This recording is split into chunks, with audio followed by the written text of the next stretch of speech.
ಪರಮ ಪೂಜ್ಯರು ಮಾಡಿಸ್ಬೇಕು ಅಂತೇಳಿ ವಿನಂತಿಸ್ತಾ ಇದ್ದೇನೆ.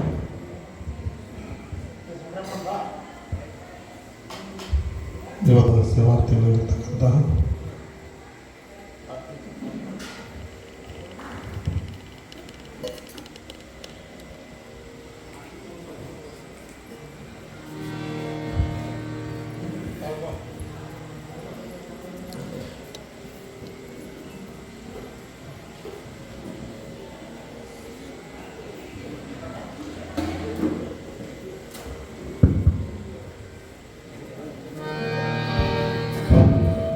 ಇವತ್ತಿನ ದಾಸೋಹ ಸೇವಾರ್ಥಿಗಳು ಶ್ರೀ ಶಂಕರಪ್ಪ ಪಡತ್ತವರು ಪೂಜೆಗೆ ಆಗಮಿಸಬೇಕಂತ ವಿನಿಸ್ತಾ ಇದ್ದಾರೆ. ಹರ ಓಂ ಸದ್ಯೋಜಾತಂ ಪ್ರಬುದ್ಧಾಮ ಸದ್ಯೋಜಾತಾಯ ವೈ ನಮೋ ನಮಃ. ಭವೇ ಭವೇನಾತಿ ಭವೇ ಭವಸ್ಮಮಾನ್ ಭವೋದ್ಭವಾಯ ನಮಃ.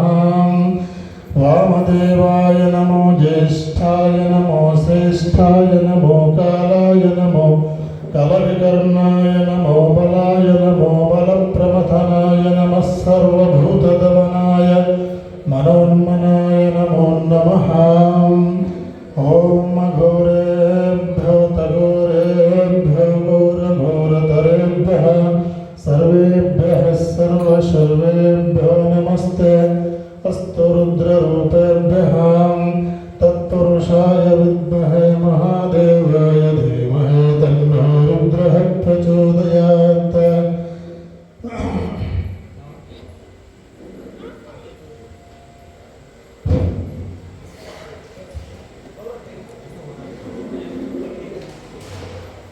ಎತ್ತೆತ್ತ ನೋಡಿ ದೊಡ್ಡತ್ತ ಬಸವಣ್ಣನೆಂಬ ಬಳ್ಳಿಯೋ ಬಸವಣ್ಣನೆಂಬ ಬಳ್ಳಿಯೋ ಆ ಬಳ್ಳಿಯ ಹಿಡಿದೆತ್ತಿದೊಡೆ ಲಿಂಗವ್ಯೋ ಭಗವಾಂಚಲು ಆ ಬಳ್ಳಿಯ ಹಿಡಿದೆತ್ತಿದೊಡೆ ಲಿಂಗವ್ಯೋ ಭಗವಾಂಚಲು ಆ ಲಿಂಗವ್ಯೋ ಭಗವಾಂಚಲವ ಹಿಡಿದೆತ್ತಿದೊಡ ಭಕ್ತಿರ ಸಮಯವಾಯಿತಯ್ಯ ಭಕ್ತಿರ ಸಮಯವಾಯಿತಮ್ಮನೆಂಬ ಬಳ್ಳಿಯ ಇದಾರಯ್ಯ ಅಮಳಕವ ಮಾಡಬಲ್ಲವರು ಇದಾರಯ್ಯ ಅಮಳಕವ ಮಾಡಬಲ್ಲವರು ಇದಾರಯ್ಯ ಹೊರಗೆ ಪ್ರಜ್ವಲಿಸಿ ತೋರಬಲ್ಲವರು ಎತ್ತೆತ್ತ ನೋಡಿ ದೊಡ್ಡತ್ತ ಬಸವಣ್ಣನೆಂಬ ಬಳ್ಳಿಯೋ ಬಸವಣ್ಣನೆಂಬ ಬಳ್ಳಿಯೋ ಬಸವ ಗುರು ಎನ್ನ ಕರಸ್ಥಲದಲ್ಲಿ ಗದ ಬಸವ ಗುರು ಎನ್ನ ಕರಸ್ಥಲದಲ್ಲಿ ಗದ ಆದೇನರು ತೋರಿದ ಕಾರಣವಾಗಿ ಗುಹೇಶ್ವರ ಲಿಂಗದಲ್ಲಿರುವ ನಿನ್ನಿಂದ ಲರಿದೆ ಗಾನ ಬಸವ ನಿನ್ನಿಂದ ಲರಿದೆ ಗಾನ ಎತ್ತೆತ್ತ ನೋಡಿ ದೊಡ್ಡತ್ತ ಬಸವಣ್ಣನೆಂಬ ಬಳ್ಳಿಯೋ ಬಸವಣ್ಣನೆಂಬ ಬಳ್ಳಿಯೋ ಗುಹೇಶ್ವರ ಲಿಂಗದ ನಿಲುವ ನಿನ್ನಿಂದ ಲರಿದೇನಾಗಿ ಗುಹೇಶ್ವರ ಲಿಂಗದ ನಿಲುವ ನಿನ್ನಿಂದ ಲರಿದೇನಾಗಿ ಈ ಲೋಕಾದಿ ಲೋಕಂಗಳೆಲ್ಲವೂ ಎನ್ನ ಮುಖದಲ್ಲೇ ಕಿಂಚಿತ್ತು ಬಸವ ಎನ್ನ ಮುಖದಲ್ಲೇ ಕಿಂಚಿತ್ತು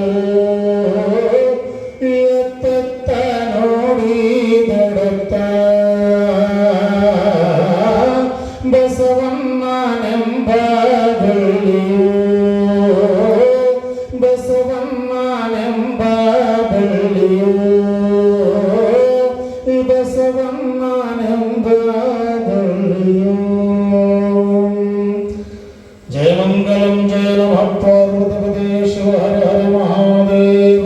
जगज्योति बसवेश्वर महाराज की जय। श्री श्री श्रीमान मल्लिकार्जुन शिवयोगीश्वर महाराज की जय।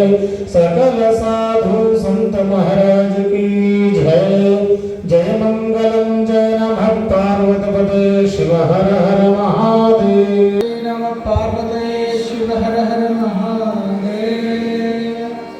जगज्योति बसवेश्वर महाराज की जय। यडियूर सिद्धलिंगेश्वर महाराज की जय। गुरुकुमारेश्वर महाराज की जय। पवन मल्लिकार्जुनेश्वर महाराज की जय। शिव सांभजे महादेव।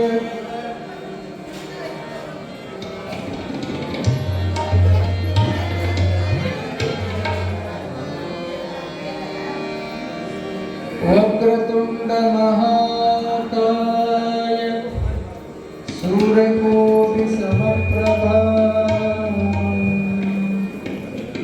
निर्विघ्नं कुरु मे देव सर्वकार्येषु सर्वदा।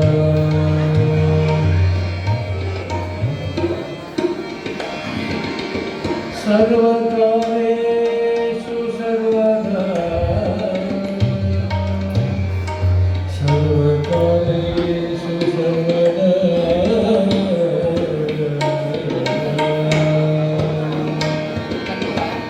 गुरु ब्रह्मा गुरु विष्णु गुरुदेव महेश्वरः गुरु साक्षात् परब्रह्म तस्मै श्री गुरवे नमः। हरे हरे। तस्मै श्री गुरुवे नमो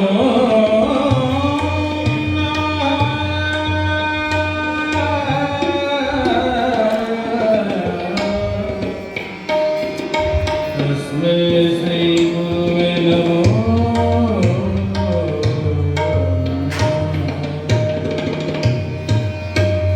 हो विराट परसोमेश्वर चक्रेश्वर प्रभु परात्परं गुरु वन्दे कुमारेश कृपावन्दे कुमारेश कृपावन्दे।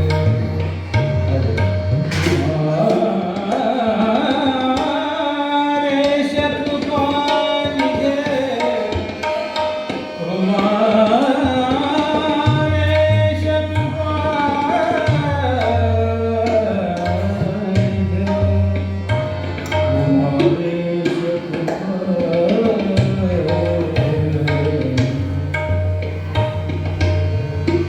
संगीत सागरं चैव साहित्यभूषणं तथा लिंगपूज्य सदा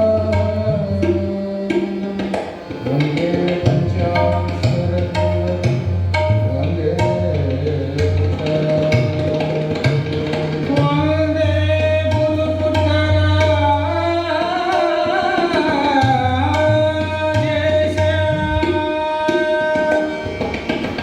वन्दे गुरुकुमार पंचाक्षरेश्वर गुरु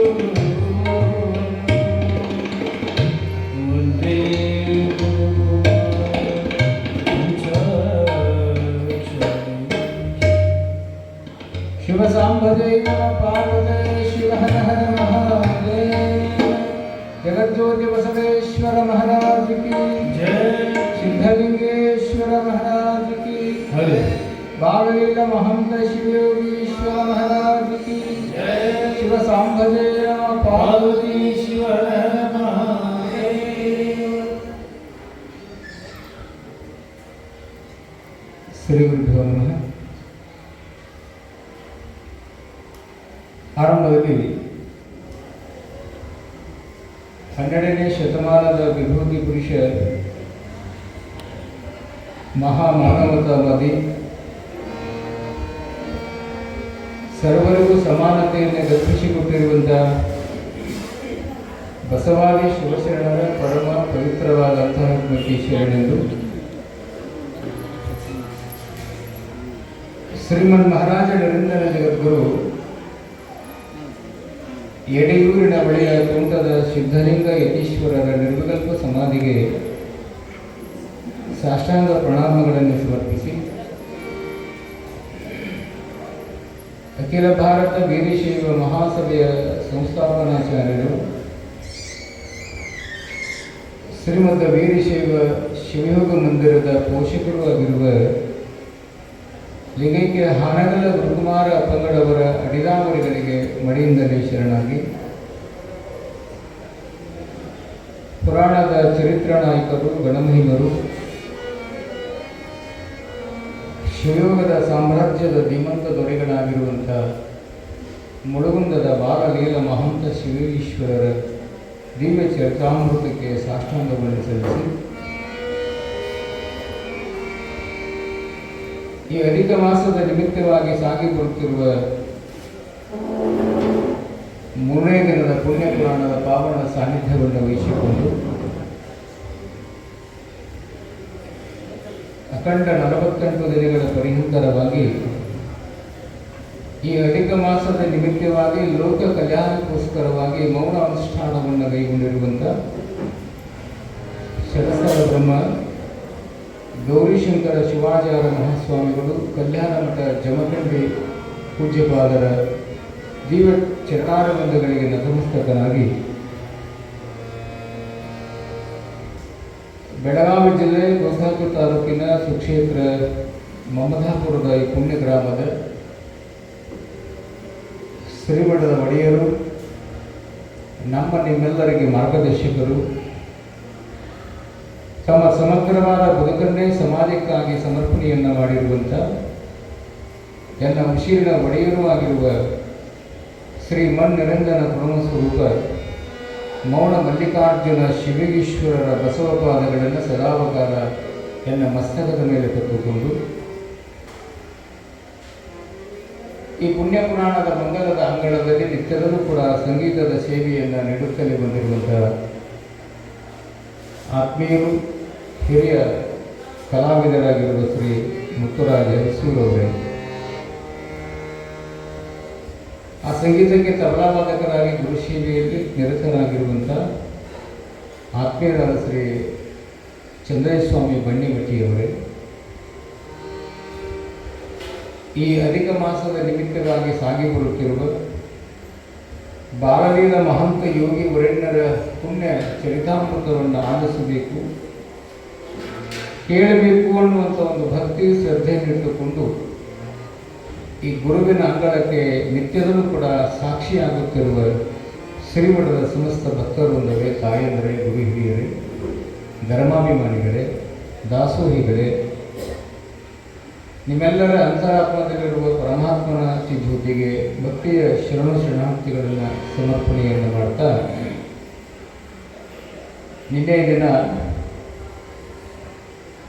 ಗುರುವಿನ ಸನ್ನಿಧಾನದಲ್ಲಿ ನಾವೆಲ್ಲರೂ ಈ ಪುರಾಣವನ್ನು ಶ್ರವಣ ಭಾಗಿಗಳಾಗಿ ಆಗುತ್ತಲೇ ಬಂದಿದ್ದೇವೆ. ನಿನ್ನೆ ಏನೇನು ಕೇಳಿದೆ ಈ ಪುರಾಣದೊಳಗೆ?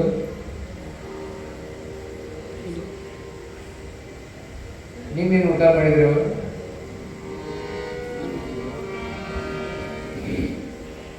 ನಿನ್ನೆ ಇದನ್ನು ಯಾಕೆ ನೆನೆಸಿಕೊಂಡು ಇವತ್ತು ಪುರಾಣವನ್ನು ಪ್ರವೇಶ ಮಾಡಬೇಕಂದ್ರೆ, ನಿನ್ನೆಯ ದಿನಗಳನ್ನು ಮರಿಬಾರದು ಅಂತ.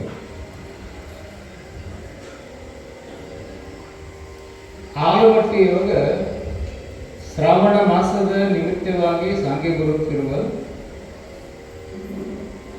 ಭೀಮಕವಿಗಳಿಂದ ವಿರಚಿತಗೊಂಡ ಬಸವ ಪುರಾಣ ಬಹಳಷ್ಟು ಭಕ್ತರ ಮಧ್ಯದಲ್ಲಿ ಸಾಂಗವಾಗಿ ಸಾಗಿರುತ್ತದೆ.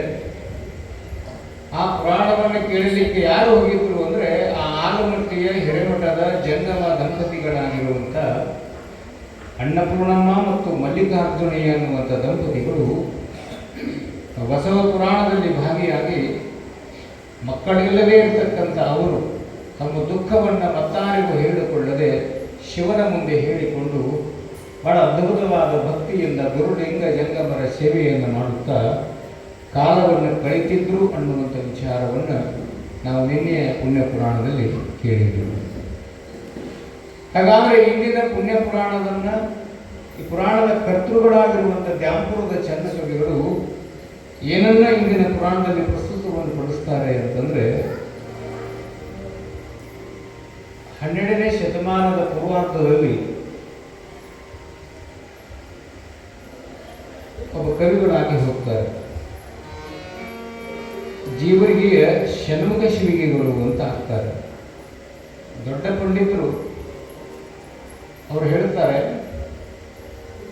ಜಂಗಮವ ಕಂಡು ವಂದನೆಯ ಮಾಡಿದೊಡೆ ಮುಂದೆ ಭಕ್ತಿ ಮುಕ್ತಿ ದೊರಕುವುದು ನೋಡ. ಜಂಗಮವ ಕಂಡು ವಂದನೆಯ ಮಾಡಿದೊಡೆ ಮುಂದೆ ಭಕ್ತಿ ಮುಕ್ತಿ ದೊರಕುವುದು ನೋಡ. ಅದೇ ಜಂಗಮವ ಕಂಡು ನಿಂದನೆಯ ಮಾಡಿದೊಡೆ ಭವಕೊಳ್ಳಕ್ಕೆ ಅಪ್ಪದು ತಪ್ಪದು ನೋಡ ಅಖಂಡೇಶ್ವರ ಅಂತ ಬರೀತಾರೆ. ಸುಪ್ರಭಾತ ಸಮಯದೊಳಗೆ ನಾವು ಪ್ರಯಾಣವನ್ನು ಮಾಡುವಂಥ ಸಂದರ್ಭದಲ್ಲಿ ಅಥವಾ ಯಾವುದೇ ಕೆಲಸಕ್ಕೆ ಹೋಗುವ ಸಂದರ್ಭದಲ್ಲಿ ಬೆಳಗಿನ ಜಾವ ಜಂಗಮನ ದರ್ಶನ ಆಯಿತು ಅಂದರೆ, ಶಿವಯೋಗಿಗಳ ದರ್ಶನ ಆಯಿತು ಅಂತಂದರೆ ಆ ಭಕ್ತ ಆತನಿಗೆ ನಮಸ್ಕಾರವನ್ನು ಸಲ್ಲಿಸಿದಾಗ ಆತನಿಗೆ ಭಕ್ತಿ ಮತ್ತು ಮುಕ್ತಿ ಎರಡೂ ದೊರಕುತ್ತದೆ ಎಂದು ಬರೀತಾರೆ ಅವರು. ನಾನು ಹೇಳುತ್ತಾ ಇದ್ದುದು ಜಂಗಮ ಅಂತಂದ್ರೆ ಜಾತಿ ಅಲ್ಲ, ಅದೊಂದು ತತ್ವ. ಜಂಗಮ ಅಂತಂದ್ರೆ ಜಾತಿ ಅಲ್ಲ, ಅದೊಂದು ಸಮಾಜ. ಜಂಗಮ ಅಂತಂದ್ರೆ ಜಾತಿ ಅಲ್ಲ, ಅದೊಂದು ಧರ್ಮಕ್ಕೆ ಒಳಪಡುತ್ತದೆ. ಅಂತ ಜಂಗಮ ಮೂರ್ತಿಗಳಾಗಿರ್ತಕ್ಕಂಥವರು ಬೆಳಗಿನ ಜಾವ ಆ ಹಿರೇಮಠದ ಅನ್ನಪೂರ್ಣಮ್ಮ ಮತ್ತು ಮಲ್ಲಿಕಾರ್ಜುನಯ್ಯನವರು ಜಂಗಮರಾದರೂ ಸಹಿತ ಎಂಥ ಜಂಗಮ ಪ್ರೇಮಿಗಳಾಗಿದ್ದರು ಅಂತಂದ್ರೆ ಅವರ ಮನೆಗೆ ಬರುವಂಥ ಗುರುಲಿಂಗ ಜಂಗಮರಿಗೆ ಸೇವೆಯನ್ನು ಮಾಡುತ್ತಾ ಅವರ ಪರಮ ಪಾದೋದಕವನ್ನು ಸ್ವೀಕಾರ ಮಾಡಲಾರದೆ ಒಂದು ದಿನವೂ ಸಹಿತ ವ್ರತಾಚರಣೆಯನ್ನು ಕೆಡದೆ ಧರ್ಮ ಮಾರ್ಗದಲ್ಲಿ ಭಕ್ತಿಯಿಂದ ತಮ್ಮ ಬದುಕನ್ನು ಸಾಗಿಸುವಂಥ ಸಂದರ್ಭದಲ್ಲಿ ಅವಾಗ ಮುಳುಗುಂದ ಅಂತ ಬರುತ್ತದೆ ಗದಗ ಜಿಲ್ಲೆ. ಗದಗ ಜಿಲ್ಲೆಯ ಒಳಗೆ ಮುಳುಗುಂದ ಅಂತ ಬರುತ್ತದೆ. ಅದರ ಪೂರ್ಣ ಮೊದಲ ಹೆಸರು ಏನಂದ್ರೆ ಮುನಿವೃಂದ ಅಂತ ಕರೀತಿದ್ರು. ಮುನಿವೃಂದ ಅಂದ್ರೆ ಏನು ಅಂದ್ರೆ ಅನೇಕ ತಪಸ್ವಿಗಳು, ಯೋಗಿಗಳು, ಸಂತರು, ಮಹಂತರು, ಮುನಿಗಳು ವಾಸ ಮಾಡಿಕೊಂಡಿರುವಂತ ಆ ಕ್ಷೇತ್ರಕ್ಕೆ ಹಿಂದಿನವರು ಮುನಿವೃಂದ ಮುನಿವೃಂದ ಅಂತ ಕರಿತಾ ಬಂದಿದ್ರು. ಬರಬರ್ತ ನಮ್ಮ ನಿಮ್ಮೆಲ್ಲರ ಕೈಯೊಳಗೆ ಸಿಕ್ಕು ಅದೇನಾಯಿತು ಅಂದ್ರೆ ಮುಳುಗುಂದ ಮುಳುಗುಂದ ಅಂತ ಹೆಸರು ಬರ್ತದೆ. ಬಹಳ ಭಕ್ತಿಯ ಬೀಡಾಗಿರತಕ್ಕಂಥ ಬಸವೇಶ್ವರರ ದಿವ್ಯ ಮಂಟಪವನ್ನು ಹೊಂದಿರುವಂಥ ವೀರಶೈವ ಲಿಂಗಾಯತ ಧರ್ಮಕ್ಕೆ ಅನುಸರಿಸಿಕೊಂಡು ಕಾಲವನ್ನು ಕಳೆಯುವಂಥ ಎಲ್ಲ ಭಕ್ತರೊಂದ ಇರುವಂತಹ ಗ್ರಾಮದಲ್ಲಿ ಮಹಂತ ಶಿಬಿರಿಗಳು ಅಂತ ಆಗಿ ಹೋಗ್ತಾರೆ. ಹಳ್ಳಿಗೆ ಏಕರಾತ್ರಿ, ಪಟ್ಟಣಕ್ಕೆ ಪಂಚರಾತ್ರಿ ಎನ್ನುವಂಥ ಸಂಚಾರವನ್ನು ಮಾಡ್ತಾ ಮಾಡ್ತಾ ಲೋಕ ಕಲ್ಯಾಣಕ್ಕಾಗಿ ಧರ್ಮ ಭಿಕ್ಷೆಯನ್ನು ಬೇಡುತ್ತಾ ಎಲ್ಲಿ ಸರೋವರಗಳು ಹಳ್ಳ ನದಿಗಳು ಇರುತ್ತವೆಯೋ ಅಲ್ಲಿ ಸ್ನಾನ ಮಾಡ್ತಿದ್ರು, ಎಲ್ಲಿ ಅವರಿಗೆ ವಿಶ್ರಾಂತಿ ರಸ್ತದಲ್ಲಿ ವಸತಿ ಮಾಡ್ತಿದ್ರು. ಹೀಗೆ ಲೋಕ ಕಲ್ಯಾಣಕ್ಕಾಗಿ ಸಂಚಾರವನ್ನು ಮಾಡ್ತಾ ಮಾಡ್ತಾ ಎಲ್ಲಿಗೆ ಬರ್ತಾರೆ ಅಂದರೆ ಈ ಆಲಮಟ್ಟಿ ಅಂತ ಏನಿರ್ತಲ್ಲ, ಈ ಮಲ್ಲಿಕಾರ್ಜುನಯ್ಯ ಅನ್ನಪೂರ್ಣಮ್ಮ ಅನ್ನುವಂಥ ದಂಪತಿಗಳ ಊರಾಗಿತ್ತಲ್ಲ, ಹೀಗೆ ಲೋಕ ಸಂಚಾರವನ್ನು ಮಾಡ್ತಾ ಬರುವ ಸಂದರ್ಭದಲ್ಲಿ ಅವರ ಕಣ್ಣಿಗೆ ಇವರು ಬೀಳುತ್ತಾರೆ. ಯಾರು? ದಂಪತಿಗಳು.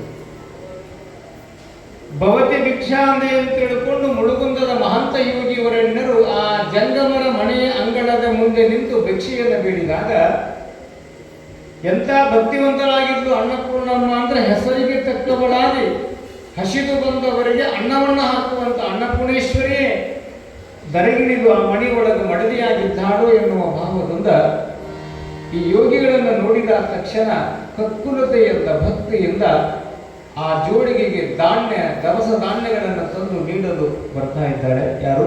ಅನ್ನಪೂರ್ಣಮ್ಮ.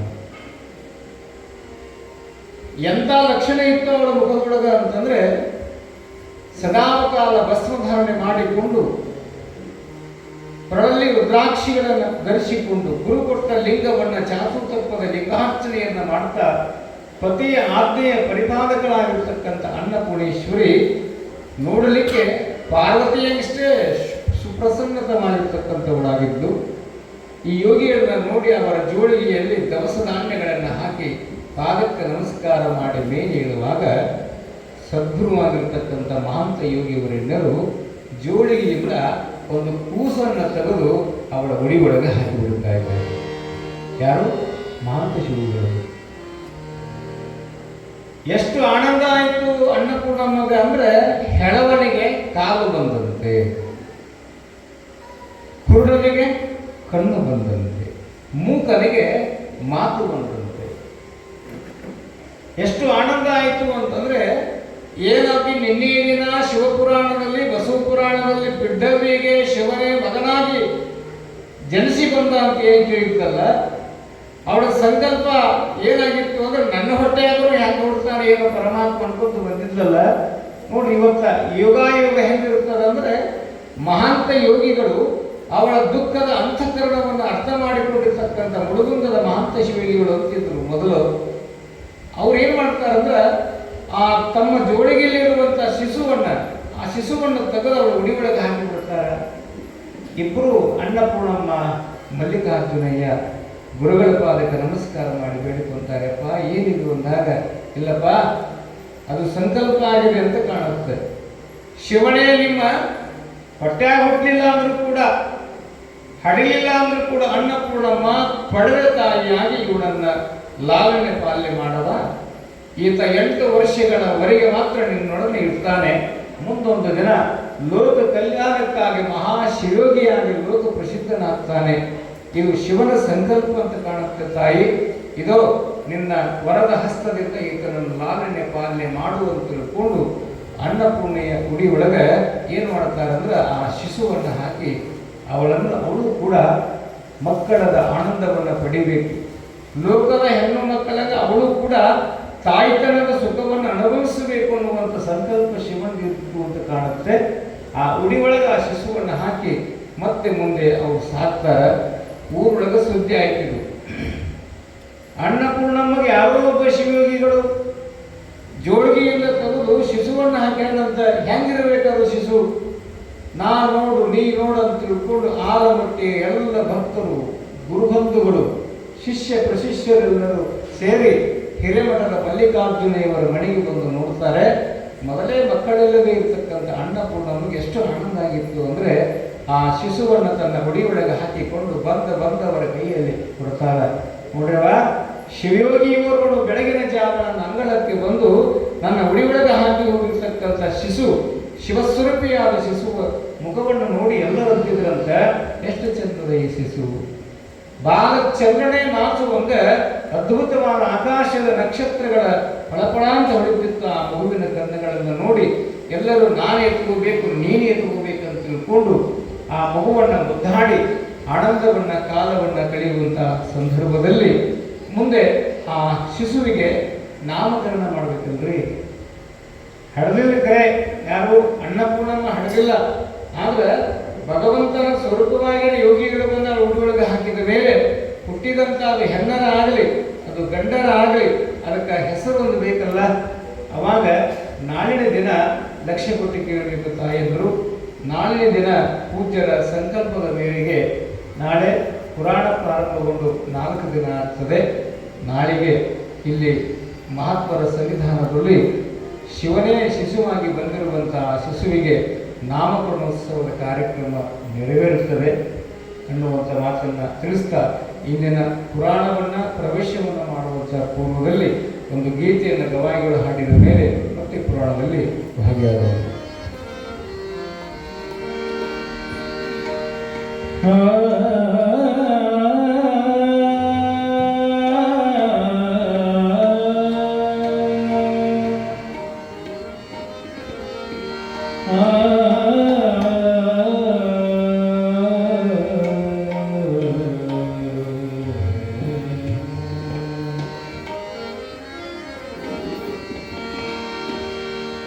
ತಿಳಿಯುವುದೇ ಶಿವ ಶರಣರ ಮಹಿಮೆ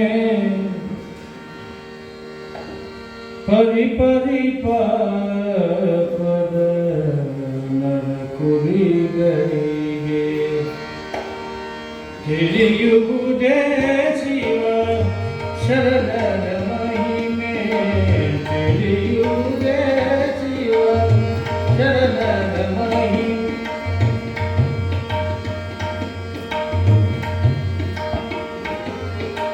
ಪರಿ ಪರಿ ಪರಿ ಪರಿ ಕುರಿಗಳಿಗೆ ತಿಳಿಯುವುದೇ ಶಿವ ಶರಣರ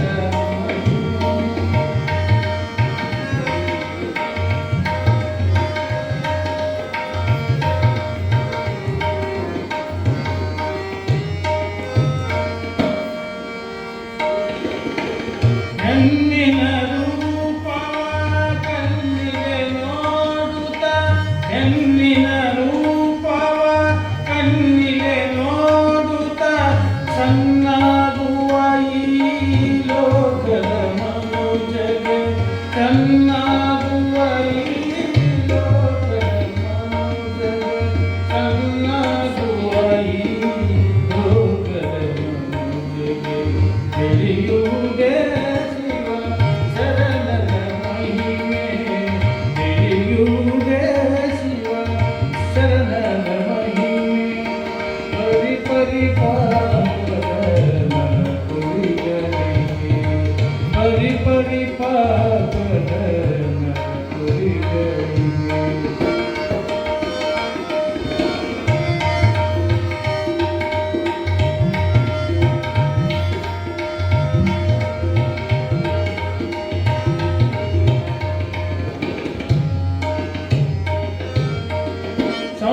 ಸಂಸಾರದೊಳಗೆ ಮುಳುಗಿ ಏಳುತ್ತ ಸಂಸಾರದೊಳಗೆ ಮುಳುಗಿ ಏಳುತ್ತ ಕಣ್ಣಾಗುವ ಈ ಪಾಮರ ಮನುಜಗೆ ಕಣ್ಣಾಗುವ ಈ ಪಾಮರ ಮನುಜಗೆ ತಿಳಿಯುವುದೇ ಶರಣರ ಮಹಿಮೆ ತಿಳಿಯುವುದೇ ಶಿವ ಶರಣರ ಮಹಿಮೆ ಪರಿ ಪರಿ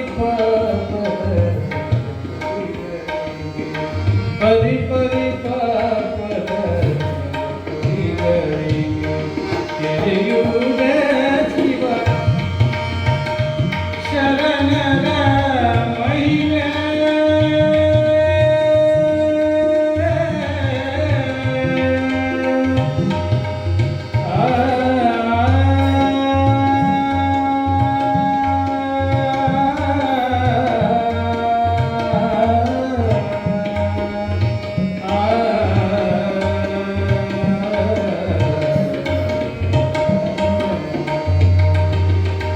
ತಿಳಿಯುವುದೇ ಶಿವ ಶರಣರ ಮಹಿಮೆ ತಿಳಿಯುವುದೇ ಶಿವ ತಿಳಿಯುವುದೇ ಶಿವ ತಿಳಿಯುವುದೇ ಶಿವ ಶರಣರ ಮಹಿಮೆ ಶಿವ ಸಾಂಬಜಿ ನಮ ಪಾರ್ವತಿ ಶಿವ ಹರ ಮಹಾದೇವ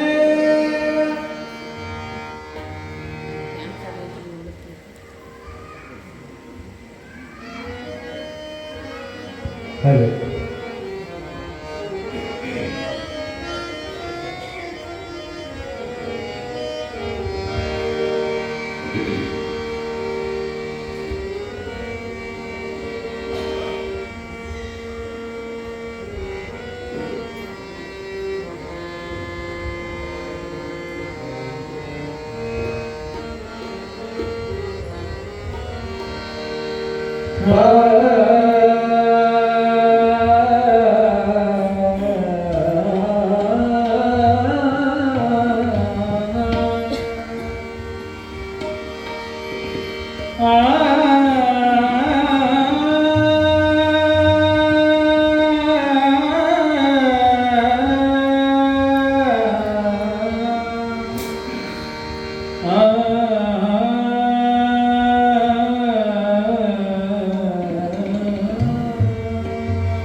ಬಾಲಲೀಲೆಯ ನೆಸಗಿ ಪ್ರಮಥನ ದೀಕ್ಷ ದೀಕ್ಷೆಯಾಯಿತು ಸಾಲಿಯು ಕಲಿಯನಲ್ಲದೆ ಪರಮ ವಿರತಿಯ ಬೇಡಿ ಹರುಷದಲ್ಲಿ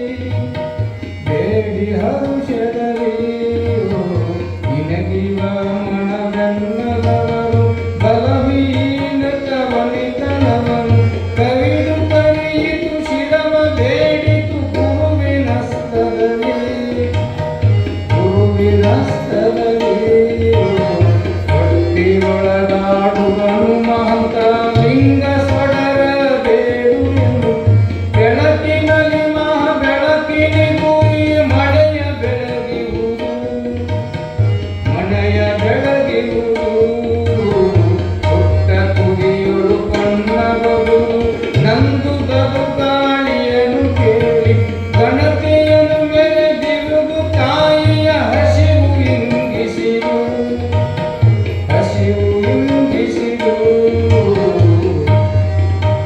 ಶಿವಸಾಂಬದೇವ ನಮ ಪಾರ್ವತೇಶ್ವರ ಮಹಾದೇವ ಸೌಂದರ್ಯ ಹಲೋ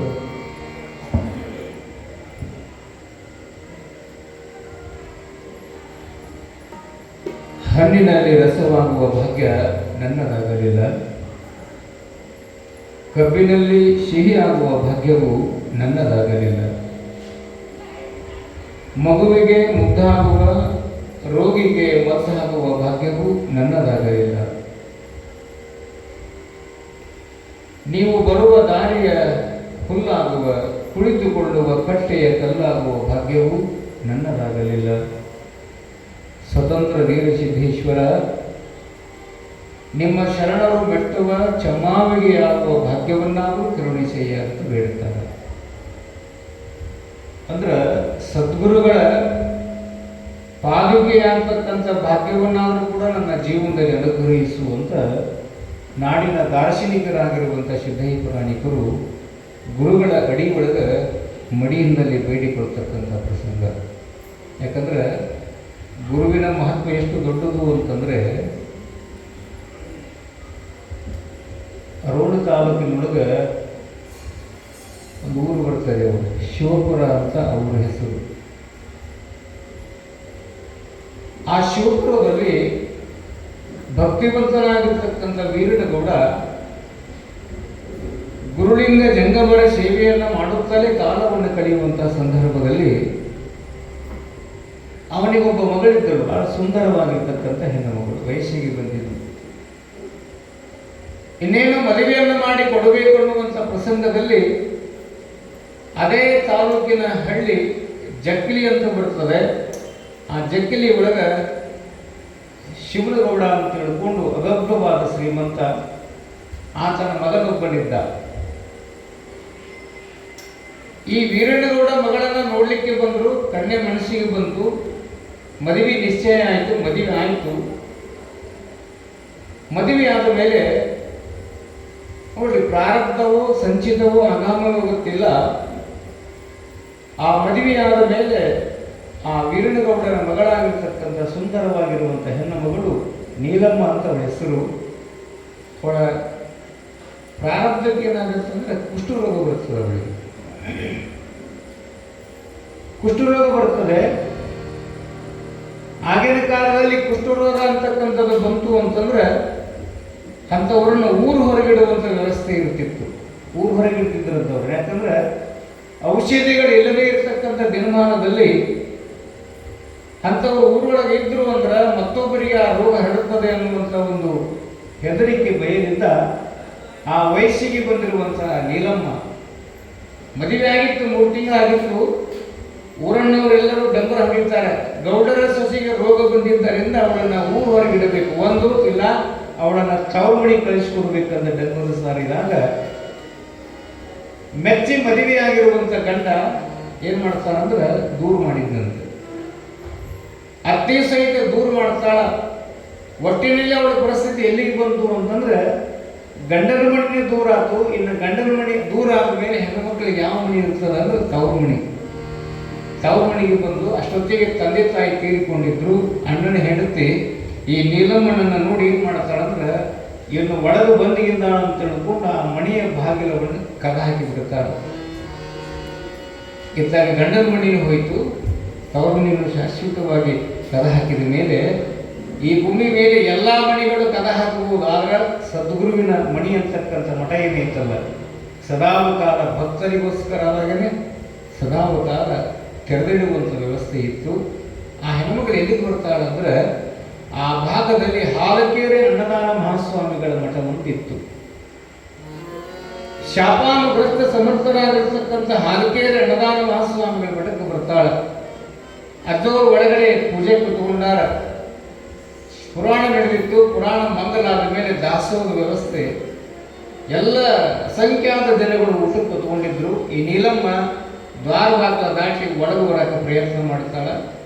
ಮೊದಲೇ ರೋಗದಿಂದ ಹತ್ತಿರುವಂಥ ದೇಹ ಕೃಶವಾಗಿ, ರಕ್ತವೆಲ್ಲವೂ ತೀವ್ರವಾಗಿ ಅವಳ ಮೈಯಿಂದ ಧಾರಾಕಾರವಾಗಿ ದುರ್ಗಂಧಮಯವಾಗಿ ನಾರುತ್ತಿರುವ ವ್ಯವಸ್ಥೆ ಇದ್ದಾಗ ಅಲ್ಲಿದ್ದವ್ರು ಏನು ತಿಳ್ಕೊಂಡ್ಬಿಟ್ರು ಅಂದ್ರೆ ಯಾವುದೋ ಊರಿನ ಹುಚ್ಚಿ ಬಂದಾಳ ಅಂತ ತಿಳ್ಕೊಂಡು ಏನು ಮಾಡಿದ್ರು ಅಂದ್ರೆ ಪ್ರಜ್ಞಾವಂತ ನಾಗರಿಕರಿದ್ರಲ್ಲ, ತಂಗಿ ಇಲ್ಲಿ ಬರಾಕ ನಡಿ, ಇಲ್ಲಿ ಒಳಗಡೆ ದಾಸು ನಡೆದದ, ಯಪ್ಪ ನಾವು ಉಣ್ಣಾಕ ಬಂದಿಲ್ಲ, ನಾನು ಇನ್ನೊಂದು ತಾಸಿಗೆ ಉಂಡ್ರೂ ಸಾಯ್ತೀನಿ, ಉಣ್ಲಿಕ್ಕಂದ್ರೂ ಸಾಯ್ತೀನಿ, ದಯವಿಟ್ಟು ನನಗೆ ಅನ್ನದಾನ ಮಹಾಸ್ವಾಮಿಗಳ ದರ್ಶನವನ್ನು ಮಾಡಿಸಿ ಪುಣ್ಯ ಕಟ್ಟಿಕೊಡ್ರಿಪ್ಪ, ನಾವು ಊಟಕ್ಕೆ ಬಂದಿಲ್ಲಪ್ಪ ಅಂತಂದ್ರೆ ಯಾರೂ ಅವಳ ಮಾತು ಕೇಳಿಲ್ಲ.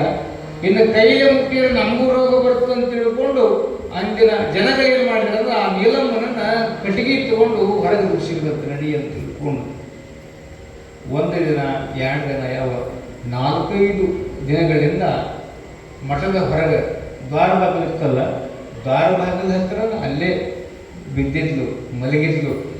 ನೀರಿಗೆ ಹೋಗೋ ಜನಗಳ ನೋಡ್ತಿದ್ರು, ಹೊಲಕ್ಕೆ ಹೋಗೋ ಜನಗಳು ನೋಡ್ತಿದ್ರು, ದಾಟುಕೊಂತ ಹೋಗಿದ್ರು. ಯಾರಿವರು ಅಂದಾಗ ಯಾವ ಊರು ಹೆಣ್ಮಗಳು ಅಂತ ರೋಗ ಬಂದದ, ಕುಡಿಯಾಕ ನೀರು ಕೊಡಲಿಲ್ಲ, ಅನ್ನ ಕೊಡಲಿಲ್ಲ. ಸುಮಾರು 4 ದಿನಗಳಿಂದ ಅದೇ ಮಠದ ಅಂಗಳದಲ್ಲಿ ಮಲಗಿದ್ಲು.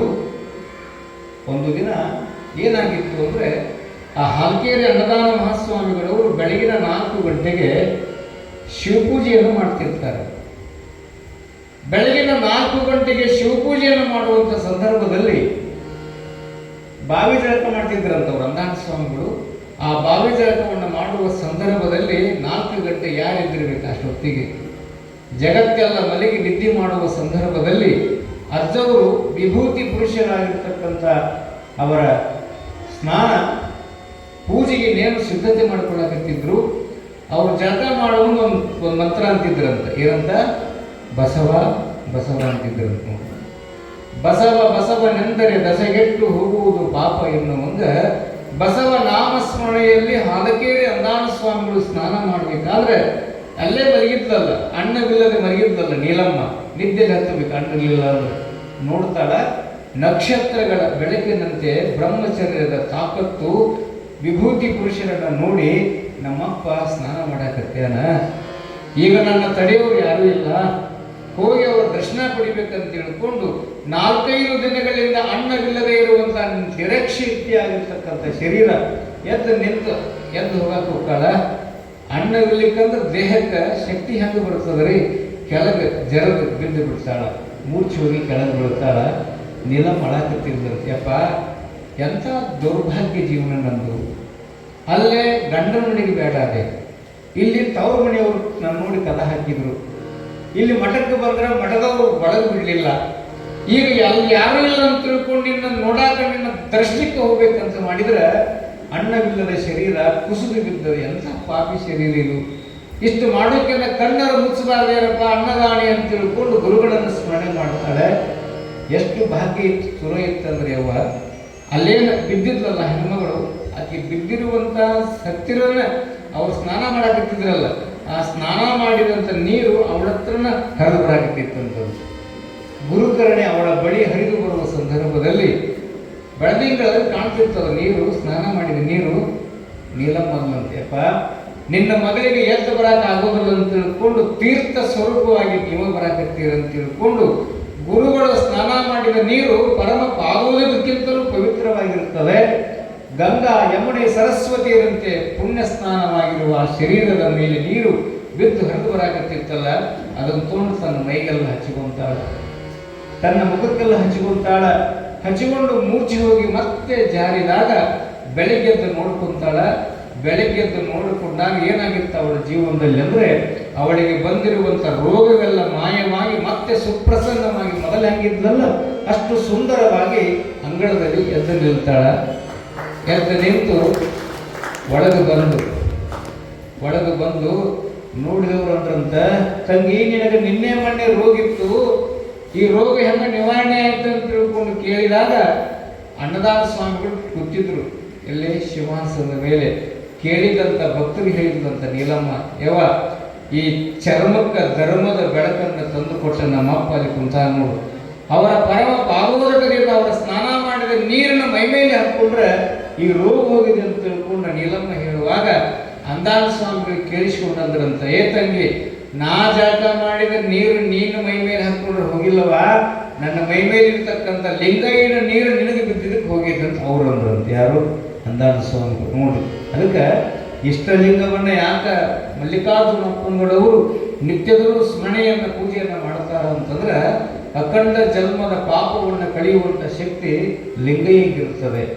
ಅವಾಗ ಹೆಣ್ಮಗಳು, ಯಪ್ಪ ನಾ ಇಲ್ಲೇ ಇರ್ತೀನಿ ಮಠದಾಗ, ಯಾಕೆ ಗಂಡನ ದೂರ ಮಾಡ್ಯಾನ, ತವರುಣಿನ ನನ್ನನ್ನು ಹೊರಗೆ ಹಾಕ್ಯಾರ, ನನಗೆ ಯಾರೂ ಇಲ್ಲ, ನೀನೇ ಗುರುವಾಗಿ ಬಂಧುವಾಗಿ ನಿನ್ನ ಸೇವಾ ಮಾಡ್ತೀನಿ ಅಂದಾಗ ಅಂದಾನ ಸ್ವಾಮಿಗಳು ಯಾರು ಬೇಡಂತಾರವ, ತಾಯಿಯಾಗಿರ್ತೇನೆ ಅಂದ್ರೆ ಯಾರು ಬೇಡಂತಾರ, ಮಾಡು ಅಂತ ತಿಳ್ಕೊಂಡು ಸೇವಾ ಮಾಡೋಕ್ಕೆ ಅವಕಾಶ ಕೊಟ್ಟರು. ಅಂಗಳ ಕಸ ಹೊಳಿತಿದ್ಲು, ಹಸುಗಳಿಗೆ ಹುಲ್ಲು ತರ್ತಿದ್ಲು, ಪೂಜ್ಯರ ಬಡಿಬಟ್ಟಿಯನ್ನು ಹಿಂದೆ ಹಾಕ್ತಿದ್ಲು, ಪ್ರಸಾದ ವ್ಯವಸ್ಥೆ ಮಾಡ್ತಿದ್ಲು. ಇಷ್ಟು ಸುಂದರವಾಗಿ ಗುರುವಿನ ಮಗಳಾಗಿ ಕಾಲವನ್ನು ಕಳೆಯುವ ಸಂದರ್ಭದಲ್ಲಿ ಅಮಾವಾಸ್ಯೆಗೊಮ್ಮೆ ಭಕ್ತರು ಬರ್ತಿದ್ರು ಆ ಮಠಕ್ಕೆ. ಚಕಡಿ ತಗೊಂಡು ಬಂಡಿ ತಗೊಂಡು ಆ ಮಠಕ್ಕೆ ಬರುವಂಥ ಸಂದರ್ಭದಲ್ಲಿ ಜಕ್ಲಿ ಗ್ರಾಮದ ಹೆಣ್ಮಕ್ಳು ಬಂಡಿ ತಗೊಂಡು ಬಂದರು. ಅಜ್ಜವರು ಏನಂದ್ರು, ಒಳಗೆ ಹೋಗಿ ಪ್ರಸಾದ ಮಾಡ್ರಿ, ಒಳಗೆ ಪ್ರಸಾದ ಮಾಡಿ ಅಂತ ತಿಳ್ಕೊಂಡು ಕಳಿಸಿದ್ರು. ಒಳಗೆ ಹೋಗಿ ಪ್ರಸಾದ ಮಾಡಕ್ಕೆ ಹೋದಾಗ ದಾಸೋಹದ ಮನೆ ಒಳಗೆ ಊಟಕ್ಕೆ ನೀಡೋಕೆ ಯಾರಿದ್ರು ಅಂದ್ರೆ ಅದಾಗ್ಬಿಡು ಹೆಣ್ಮಗಳ. ಆ ಜಕ್ಲಿಗೆ ಏನು ಕೊಟ್ಟಿದ್ರು ನೀಲಮ್ಮ, ಆಕೆ ಏನಾಗಿರ್ತಿದ್ರು. ಈ ಹೆಣ್ಮಕ್ಳು ಸುಮ್ಮನೆ ಇರೋದು ನೋಡ್ರಿ, ಊಟ ಮಾಡೋ ಮುಂದೆ ಈಗ ನೋಡ್ತಾರ, ಇವಳು ನಮ್ಮ ಶಿವನಗೌಡ ಸೊಸಿ ಇದ್ದಂಗೆ ಒಬ್ಬ ಹೆಣ್ಮಗಳಂದು ಗಾಡಿನಾಗಿ ರೋಗ ಇತ್ತು, ಎಲ್ಲಿ ಸತ್ತಾಳೋ, ಯಾಕೆ ಕೆರೆಯಾಗಿ ಬಿದ್ದಾಳೋ, ಬಾಯಿ ಬಿದ್ದಾಳೋ ಅಂತ ಒಬ್ಬಾಕೆ ಹೆಣ್ಮಗಳಂದು ಸಂಶಯ ಪರಿಹಾರ ಆಗಕ್ಕೆ ಹೇಳಿಬಿಡು ತಡಿ ಅಂತ ತಿಳ್ಕೊಂಡು, ಯವ್ವ ನಿನ್ನ ಊರು ಶಿವಪುರ, ಏನು ರೋಮ್ ತಾಲೂಕು, ಹೌದು. ನಿನ್ನ ಗಂಡನ ಮನೆ ಜಗ್ಗಲಿ, ನೀನು ವೀರನಗೌಡರ ಮಗಳು, ಹೌದು. ಶಿವನಗೌಡರ ಸೊಸೆಯನು, ಹೌದು. ನಿನಗೆ ರೋಗ ಇತ್ತಲ್ಲವಾ, ರೋಗವನ್ನು ಹೆಂಗೆ ಕಳ್ಕೊಂಡೆ ಅಂತ ತಿಳ್ಕೊಂಡು ಕೇಳಿದ್ರೆ ಮತ್ತೆ ಅವಳು ಯಾರ ಕಡೆ ಕೈ ಮಾಡಿ ತೋರಿಸ್ತಾಳಂದ್ರೆ ಭವಸಾಗರದಲ್ಲಿ ಭಕ್ತರು ಮುಳುಗಿದಾಗ ಎತ್ತಲು ಬಂದಿರತಕ್ಕಂಥ ಸದ್ಗುರು ಹಾಲಕೇರಿ ಅಣ್ಣಾನ ಸ್ವಾಮಿಗಳವರಿಂದ ಹೋಗಿ ಬಂದಾಗ ಆ ನೋಡಿ ಕೇಳಿ ಹೋಗಿರ್ತಕ್ಕಂಥ ಆ ಊರ ಹೆಣ್ಣುಮಕ್ಕಳು ಯಾರ ಮುಂದೆ ಹೇಳ್ತಾರಂದ್ರೆ ಆ ಊರಿನ ಶಿವನಗೌಡಿದ್ನಲ್ಲ ಅವ್ರ ಮಾವ ಅತ್ತಿಗೆ ಹೋಗಿ ಹೇಳ್ತಾರೆ, ಗೌಡ್ರ ನಿಮ್ಮ ಸೊಸೆ ಸತ್ತಿಲ್ಲ, ನಿಮ್ಮ ಸೊಸೆ ಹಾಲಕೇರಿ ಅಣ್ಣಾನ ಮಹಾಸ್ವಾಮಿ ಮಠದಲ್ಲಿ ಜೀವಂತವಾಗಿದ್ದಾಳೆ. ಜೀವಂತ ಇರೋದಷ್ಟೇ ಅಲ್ಲ, ಎಷ್ಟು ಚಂದ ಆಗ್ಯಾಳ ಅಂದ್ರೆ ಗುರುವಿನ ಮಗಳಾಗಿ ದಾಸೋಹದ ಮನೆಗಳಿಗೆ ಸೇವಾ ಮಾಡಕತ್ಯಾರ್ರಿ, ಕರ್ಕೊಂಡು ಬರ್ರಿ ಅಂತ ತಿಳ್ಕೊಂಡು. ಅಂದ್ರೆ ಆಗಿನ ಕಾಲದಲ್ಲಿ ಶಿವನಗೌಡರು ಕಾರಗಾಡಿ ಇರ್ತಂತ, 100 ವರ್ಷಗಳ ಹಿಂದೆ ಇದನ್ನೆಲ್ಲ ಕಟ್ಟಿದ್ದು. ಅವ್ರು ಬಂದು ಆ ಸೊಸೆಯನ್ನು ಕರ್ಕೊಂಡು ಬರಕ್ಕೆ ಬಂದಾಗ ಗಂಡನ ಬಂದಿದ್ದ, ಈಕೆ ಮಠದಾಗ ಬಿಸಾಕತ್ತಿದ್ಲು, ಜೋಳದ ನುಚ್ಚೋಳಿ ಹಾಕಿತ್ತಿದ್ಲು. ಮಗ್ಗಲು ಬಂದು ನಿಂತಂದಂತ ಹೋಗಲ್ ನಡಿ ಮಣಿಗಂತ, ಯಾರು? ಗಂಡ. ಹೋಗಲ್ ನಡಿ ಮಣಿಗಂತ ತಿಳ್ಕೊಂಡಂದ್ರೆ ಆ ನೀಲಮ್ಮ ಅಂತಾಳ, ಯಾರು ನೀನು ಅಂತ ಕೇಳ್ತಾಳ. ಯಾರಂತೆಯಲ್ಲ, ಅಗ್ನಿ ಸಾಕ್ಷಿಯಾಗಿ ತಾಳಿ ಕಟ್ಟಿರ್ತಕ್ಕಂಥ ಗಂಡ ಬಂದೀನಿ, ಮಣಿಗೆ ನಡಿ ಅಂತ ತಿಳ್ಕೊಂಡು ಕರೆಯಾಕ ಬಂದಾಗ ನೀಲಮ್ಮ ಹೇಳಿದ್ದಂತ, ನೋಡು ಪ್ರಾರಬ್ಧ ಕರ್ಮದಿಂದ ಈ ಚರ್ಮಕ್ಕೆ ರೋಗ ಬಂದೈತೆ ಅಂತ ತಿಳ್ಕೊಂಡು ದೂರ ಮಾಡಿ, ಈಗ ಗುರುವಿನ ಆಶೀರ್ವಾದದಿಂದ ಚರ್ಮಕ್ಕೆ ಕಳೆ ಬಂದದ, ಬೆಲೆ ಬಂದದ ಅಂತ ತಿಳ್ಕೊಂಡು ಮತ್ತೆ ನನ್ನನ್ನು ಕರೆಯಾಕ ಬಂದಿ ಅಂದ ಬಳಿಕ ನೀನು ಚರ್ಮದ ವ್ಯಾಪಾರಿಗೂ ನಿನಗೂ ಏನು ವ್ಯತ್ಯಾಸ ಇಲ್ಲ ಅಂತ ಯಾರು ಹೇಳ್ತೀವಿ. ಚರ್ಮದ ವ್ಯಾಪಾರಿಗೂ ನಿನಗೇನು ವ್ಯತ್ಯಾಸ ಅದ? ಹೇ ಹುಚ್ಚ, ಮದುವೆ ಎಂಬುದು ದೇಹದ ಸಂಬಂಧ ಅಲ್ಲದು. ಮದುವೆ ಅಂತಕ್ಕಂಥದ್ದು ಮನಸ್ಸುಗಳ ಸಂಬಂಧ. ನೀನು ರೂಪ ನೋಡಿ ಮದುವೆ ಆಗಕತ್ತೀವಿ, ರೂಪ ನೋಡಿ ನನ್ನನ್ನು ಸೇರ್ಬೇಕನ್ನಕತ್ತೀಯಲ್ಲ, ನಿನ್ನೊಂದಿಗೆ ನನ್ನ ಬದುಕು ಮಾಡೋದಿಲ್ಲ, ಕೊನೆಯವರೆಗೂ ನಾನು ಅಂದಾನ ಸ್ವಾಮಿಗಳ ಮಠದಲ್ಲೇ ಸೇವಾ ಮಾಡಿ ಇಲ್ಲೇ ಕಾಲ ಹುಡಿ ಕಳೀತೀನಿ ಅಂದಾಗ ಅವಾಗ ಅಂದಾನ ಸ್ವಾಮಿಗಳು ಕರೆದು ಹೇಳಿದ್ರಂತ, ನೋಡ್ತಾಯಿ ಗೃಹಸ್ಥರಾಗಿರ್ತಕ್ಕಂಥ ನೀನು ಗಂಡ ಕರೆಯಾಕ ಬಂದಾನಂದ್ರೆ ಹೋಗುವುದು ನಿನ್ನ ಧರ್ಮದವ, ಮುಂದಿನ ನಿರ್ಮಾಣಗಳಲ್ಲಿ ಒಳ್ಳೆಯದಾಗ್ತದೆ ಹೋಗು ಅಂತ ತಿಳ್ಕೊಂಡು ಆಶೀರ್ವಾದ ಮಾಡಿ ಕಳಿಸಿದಾಗ ಗುರುವಿನ ಅಪ್ಪಣೆಯನ್ನು ಪಡ್ಕೊಂಡು ನೀಲಮ್ಮ ಮತ್ತೆ ತನ್ನ ಗಂಡನ ಮನೆಯನ್ನು ಪ್ರವೇಶ ಪರೀಕ್ಷೆ ಮಾಡ್ತಾಳೆ ಅಂತ ಪ್ರಸಂಗ ಬರುತ್ತದೆ. ಹಂಗ ಇಲ್ಲಿ ಆಲಮಟ್ಟಿಯ ಹಿರೇಮಠದ ಪುಣ್ಯ ದಂಪತಿಗಳಾಗಿರ್ತಕ್ಕಂಥ ಅನ್ನಪೂರ್ಣಮ್ಮ ಮತ್ತು ಮಲ್ಲಿಕಾರ್ಜುನಯ್ಯ ಅವರಿಗೆ ದೊರೆತಿರುವಂಥ ಮಗು ಶಿವನೇ ನನ್ನ ಒಡಿಯೊಳಗೆ ಬಂದಾಡುವಂಥ ಭಾವದಿಂದ ಆ ಮಗುವಿನ ಲಾಲನೆ ಪಾಲನೆಯನ್ನು ಮಾಡ್ತಕ್ಕಂಥ ಸಂದರ್ಭದಲ್ಲಿ ಎಂಥ ಭಕ್ತಿವಂತನಾಗಿದ್ದರು ಅಂತಂದ್ರೆ, ನೀಲಮ್ಮ ಹೆಂಗ ಭಕ್ತಿವಂತನಾಗಿದ್ದಲ್ಲ, ಅನ್ನಪೂರ್ಣಿಯು ಸಹಿತ ಸದಾವಕಾಲ ಕರದಿಷ್ಟ ಲಿಂಗವನ್ನು ಪೂಜೆಯನ್ನು ಮಾಡ್ತಾ ಸದಾವಕಾಲ ಗುರುಲಿಂಗ ಜಂಗಮರ ಪಾದೋದಕವನ್ನು ಸ್ವೀಕಾರ ಮಾಡ್ತಾ ಕಾಲವನ್ನು ಕಳೀತಾ ಇರ್ತಾಳೆ.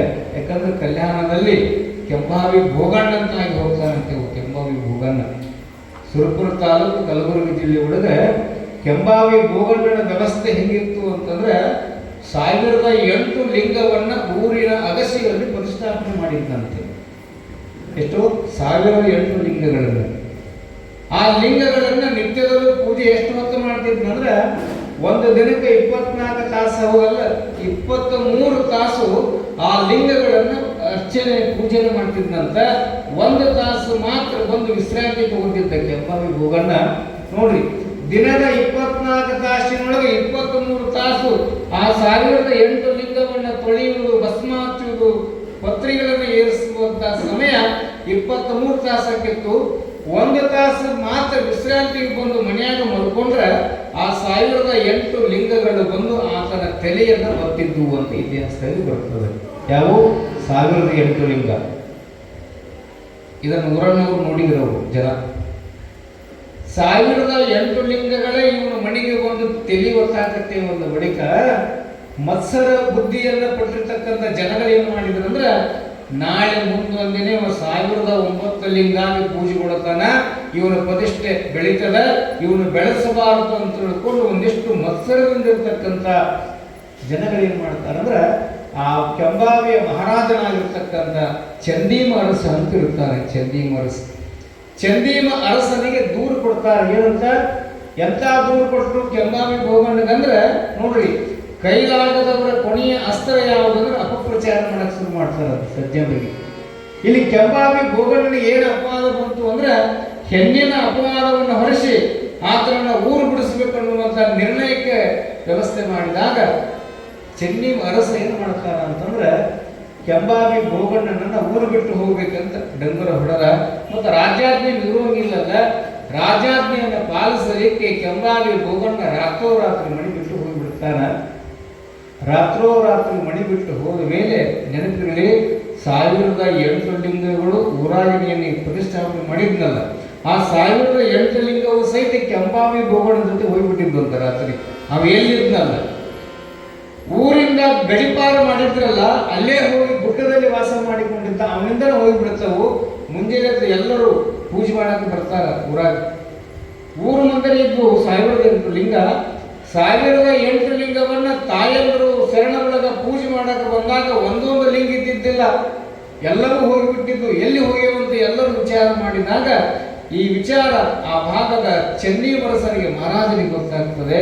ಮಹಾರಾಜರೇ ನೋಡ್ರಿ, ಸತ್ಯ ಶುದ್ಧ ಕಾಯಕದಿಂದ ಪೂಜೆ ಮಾಡಿಕೊಂಡಿರುವಂಥ ಕೆಂಬಾವಿ ಭೋಗಣ್ಣನ ಮೇಲೆ ಅಪವಾದ ಕೊಟ್ಟು ಊರು ಬಿಟ್ಟು ಹೊರಗೆ ಹಾಕಿದ್ದಕ್ಕೆ ಅವನ ಹಿಂದನೇ ಎಲ್ಲ ಲಿಂಗ ಹೋಗಿಬಿಟ್ಟವ್ರಪ್ಪ, ಇನ್ನು ಊರಿನ ಗತಿ ಏನಂತ ತಿಳ್ಕೊಂಡಂದಾಗ ಚಂದೀಮರಸನಿಗೆ ವಾಸ್ತವಿಕದ ವಿಚಾರ ಗೊತ್ತಾಗಿ ಎಲ್ಲರೂ ಸೇರಿ ಕೆಂಬಾವಿ ಭೋಗಣ್ಣನ ಬೇಡಿಕೊಂಡಂತಿಲ್ಲಪ್ಪ, ಯಾರ್ದೋ ಮಾತು ಕೇಳಿ ನೀವೇ ಅಪವಾದ ಹೊರಿಸೇವಿ, ಲಿಂಗಗಳೇ ನಿನ್ನ ಹಿಂದೆ ಬರಾಕತ್ತೆ. ಒಂದು ಬಳಿಕ ಎಂಥ ಲಿಂಗವಂತ ಭಕ್ತನಾಗಿರ್ಬೇಕು ನೀನು, ನಮ್ಮ ತಪ್ಪಾಗ್ಯದ, ಬಾ, ನೀ ಬರಲಿಲ್ಲ ಅಂದ್ರೆ ಊರಿಗೆ ಕ್ಷಾಮ ಬರಗಾಲ ಬರ್ತದಂತ ರಾಜ ಬೇಡಿಕೊಂಡಾಗ ಆಯ್ತು ಅಂತ ತಿಳ್ಕೊಂಡು ಶರಣ ಕೆಂಬಾವಿ ಭೋಗಣ್ಣ ಮತ್ತೆ ಊರು ಹೊರಗಿರ್ತಕ್ಕಂಥ ಆ ಊರನ್ನು ದಾಟಿ ಒಳಗೆ ಬರಬೇಕಾದ್ರೆ ಏನು ಹೋಗಿದ್ವಲ್ಲ 1008 ಲಿಂಗ ಮತ್ತ ಅವನ ಜೊತೆನೂ ಬಂದು ಅಂತ ಆನಂದವಾಗಿ ಬರ್ತಾವ. ಬರುವಾಗ ಏನು ಮಾಡಿದ್ವು ಅಂತಂದ್ರೆ, ಆನಂದಕ್ಕಾಗಿ ಮತ್ತೆ ಊರಿಗೆ ಬಂದಿವೆ ಅನ್ನುವಂಥ ಆನಂದದಿಂದ ಏನಾಗಿದ್ದು ಅಂದ್ರೆ, ದೊಡ್ಡ ಲಿಂಗ ಕುಳಿತುಕೊಳ್ಳುವ ಜಗದಾಗ ಸಣ್ಣ ಲಿಂಗ ಕುಂತು ಅಂತ, ಸಣ್ಣ ಲಿಂಗ ಕುಳಿತುಕೊಳ್ಳುವಂಥ ಜಗದೊಳಗೆ ದೊಡ್ಡ ಲಿಂಗ ಕುತ್ಕೊಳ್ತಾವ ಅಂದ್ರೆ ಸ್ಥಾನ ಬದಲಿ ಆಯಿತು. ಬೇಕಾದ್ರೆ ಇವತ್ತಿಗೆ ಹೋಗಿ ನೋಡ್ರಿ, ಕೆಂಬಾವಿ ಎಲ್ಲಿ ಬರ್ತದೆ ಅಂದ್ರೆ ಗುಲ್ಬರ್ಗಾ ಜಿಲ್ಲೆ ಸುರಪುರ ತಾಲೂಕಿನಲ್ಲಿ ಕೆಂಬಾವಿ ಅಂತ ಬರ್ತದೆ. ಊರು ಮುಂದೆ ಅಭಿಷೇಕನ 1008 ಲಿಂಗ ಅದಾವ. ಅಲ್ಲಿ ಹೋಗಿ ನಾವು ನೋಡಿದ್ವಿ. ಸ್ಥಾನದಲ್ಲಿ ಏನಷ್ಟು ಬದಲಾವಣೆ ಆಗೈತಂದ್ರೆ, ದೊಡ್ಡ ಸಿಂಹಾಸನ ಮೇಲೆ ಸಣ್ಣ ಲಿಂಗ ಬಂದು ಕುಂತಾವ, ಸಣ್ಣ ಸಿಂಹಾಸನ ಮೇಲೆ ದೊಡ್ಡ ಲಿಂಗ ಬಂದು ಕುಂತಿದ್ದು ನಾವು ನೋಡಿ ಬಂದಿವಿ. ಯಾಕಂದ್ರೆ ಆನಂದಕ್ಕಾಗಿ ಅವಸರದಾಗ ಬಂದು ಅವು ಕುಂತವಂತ ಪುರಾಣದಲ್ಲಿ ಹೇಳುತ್ತಾರ. ಅಂದ್ರೆ ಇಲ್ಲಿ ಅನ್ನಪೂರ್ಣಮ್ಮ ಮತ್ತು ಯಾವ ಮಲ್ಲಿಕಾರ್ಜುನ ಇವರು ಕೂಡ ಬಹಳ ಭಕ್ತಿವಂತರಾಗಿ ಲಿಂಗಾರ್ಚನೆ ಮಾಡಿಕೊಂಡು ಕಾಲವನ್ನು ಕಳೀತಾ ಇರ್ತಾರೆ ಪುಣ್ಯಾತ್ಮರೇ. ಅದಕ್ಕೆ ನಾವು ಕೂಡ, ಯಾಕಂದ್ರೆ ಎದೆ ಮೇಲೆ ಲಿಂಗ ಇರಬೇಕು ಸದಾ ಕಾಲ. ಅರ್ಜವ್ರು ನೋಡ್ರಿ ತ್ರಿಕಾಲ ಲಿಂಗ ಪೂಜೆಯನ್ನು ಯಾಕೆ ಮಾಡ್ಕೊಂತಾರ ಅಂತಂದ್ರೆ ನಮ್ಮ ಜೊತೆ ಬರುವುದು ಯಾವುದು ಅಂದರೆ ಅದೊಂದು ಬರ್ತದಂತ, ಯಾವುದು ಒಳಗಿರುವಂಥ ಲಿಂಗ. ಆದ್ದರಿಂದ ನಮ್ಮೊಡನೆ ನಮಗೆ ಮೋಕ್ಷವನ್ನು ಕೊಡ್ತಕ್ಕಂಥ ಲಿಂಗ ಯಾವುದು ಅಂತಂದರೆ ಗುರು ಕೊಟ್ಟಿರ್ತಕ್ಕಂಥ ಇಷ್ಟಲಿಂಗ. ಅದಕ್ಕೆ ಈಗ ಸತ್ತಾಗ ನೋಡ್ರಿ ನಮ್ಮ ಭಾಗದಲ್ಲಿ ಸತ್ರು ಅಂತಂದ್ರೆ ಸಮಾಧಿಲಿರ್ತಕ್ಕಂಥ ಶವದ ಹೆಸರಿನ ಮೇಲೆ ತಗಡು ಇಟ್ಕೊಂತ ಬರ್ತಾರೆ. ತಗಡು ಬರೀತಾರಲ್ಲ, ತಗಡು ಬರೀತಾರಲ್ರಿ ಅಜ್ಜವರು. ಯಾಕೆ ಬರೀತಾರೆ ಹೇಳ್ರಿ ಆ ತಗಡು? ತಗಡನ್ನು ಬರೆದು ಏನು ಮಾಡ್ತಾರೆ ಹೇಳ್ರಿ, ಶವದ ತೊಡಿ ಮೇಲೆ ಇಡ್ತಾರ, ಭುಜದ ಮೇಲೆ ಇಡ್ತಾರ, ತಲೆ ಮೇಲೆ ಇಡ್ತಾರ, ನಾಭಿಯಲ್ಲಿ ಇಡ್ತಾರ, ಬಾಯಿಗಳಿಗೆ ಇಡ್ತಾರ. ಅದಾದ್ಮೇಲೆ ಇಡ್ತಾರ ಮೆಟಗಟ್ಟಿ ಮಾಡಿರ್ತಾರಲ್ಲ ಸಮಾಧಿಗೆ, ಆ ಮೆಟಗಟ್ಟಿ ಮೇಲೆ ಇಡುವಂತ ಬರ್ತಾರ. ಅದನ್ನು ಯಾಕೆ ಅದನ್ನು ಮಾಡಿಕೊಂತ ಬಂದರು? ಇವತ್ತಿಗೂ ಅದು ಯಾಕೆ ವೀರಶೈವರಿಗೆ ಅನುಸರಿಸುತ್ತ ಅಂತಂದ್ರೆ ಸತ್ತಿರುವಂತ ಶವದ ಪರವಾಗಿ ಮೇಲೆ ನಿಂತಿರುವಂತ ಆ ಮಣಿಯ ಜಂಗಮ ಏನಿರ್ತಾನಲ್ಲ, ಗುರು ಏನಿರ್ತಾನಲ್ಲ, ಅವ ಪತ್ರ ಬರೀತಾನಂತ. ಯಾರ ಹೆಸರಲ್ಲಿ? ಸತ್ತವನ ಹೆಸರ ಮೇಲೆ. ಏನಂತ ಬರೀತಾನ ತಗಡ್ನ್ಯಾಗ? ನೋಡು ಪರಮಾತ್ಮ, ಇವ ನನ್ನ ಶಿಷ್ಯನಿದ್ದಾನೆ, ಈತ ಜೀವಂತಿರುಮಠ ಗುರುಲಿಂಗ ಜಂಗಮರ ಸೇವೆ ಮಾಡ್ಯಾನ, ಪಾದೋದ ಕಟ್ಟುಕೊಂಡಾನ, ಇಷ್ಟಲಿಂಗವನ್ನ ಸದಾವ ಕಾಲ ಕಟ್ಟುಕೊಂಡಾನ. ಈತನನ್ನ ನಿನ್ನ ಹತ್ರ ಕರ್ಕೊಳ್ಳಕ್ಕೆ ಏನು ಅಡ್ಡಿ ಇಲ್ಲ, ಈತನಿಗೆ ಮೋಕ್ಷ ಕೊಡು ಅಂತ ತಿಳ್ಕೊಂಡು ಸತ್ತಿರುವಂತ ಶವದ ಪರವಾಗಿ ಮೇಲೆ ಶವದ ಮೇಲೆ ಅಂದ್ರೆ ಸಮಾಧಿ ಮೇಲೆ ನಿಂತಿರುವಂತ ಜಂಗಮ ಏನು ಮಾಡ್ತಾನ, ತಗಡು ಹಿಡ್ಕೊಂಡಿರ್ತಾನ. ತಗಡು ಹೌದಿಲ್ಲ? ಮತ್ತು ನೀವು ಮಾಡಿಕೊಂಡ್ರೆ ಪತ್ರ ಹೋಗ್ತೈತೆ ಅವನ ಹತ್ರ. ಯಾರ ಹತ್ರ? ಪರಮಾತ್ಮನ ಹತ್ರ. ಮಾಡಿಕೊಂಡ್ರೆ ಲಿಂಗ ಕಟ್ಟಿಕೊಂಡ್ರೆ ಆ ಪತ್ರ ಹೋಗ್ತೈತಿ. ಪಾದೋದಕವನ್ನ ತೆಗೆದುಕೊಂತ ಇದ್ರೆ ಆ ಪತ್ರ ಶಿವನ ಹತ್ರ ಹೋಗ್ತೈತಿ. ಮತ್ತು ನೀವು ಮಾಡಿಕೊಳ್ಳಿಲ್ಲ ಅಂದ್ರೆ ಪತ್ರ ಎಲ್ಲಿ ಹೋಗುತ್ತೆ? ಅದು ಶಿವನ ಮುಟ್ಟುವುದಿಲ್ಲ. ಆದ್ದರಿಂದ ನಾವು ಕೊನೆಯ ವಿಷಯ ಇರುವವರೆಗೂ ಕೂಡ ಅಂತ ಲಿಂಗವನ್ನು ಗುರುಲಿಂಗ ಜಂಗಮರ ಆಶ್ರಯವನ್ನು ಮಾಡಬೇಕು ಅನ್ನುವಂಥ ಭಕ್ತಿ ಇಟ್ಟುಕೊಂಡಿರ್ತಕ್ಕಂಥವಳು ಯಾರು ಅಂದರೆ ಹಿರೇಮಠದ ಅನ್ನಪೂರ್ಣಮ್ಮ ಮತ್ತು ಮಲ್ಲಿಕಾರ್ಜುನ ಇವರು ಕೂಡ ಸದಾಕಾಲ ಗುರುಲಿಂಗ ಜಂಗಮರ ಸೇವೆಯನ್ನು ಮಾಡುತ್ತಾ ಕಾಲವನ್ನು ಕಳಿತಿರ್ತಾರೆ. ಒಂದು ಗೀತೆಯನ್ನು ಗವಾಗಳು ಹಾಡ್ತಾರೆ.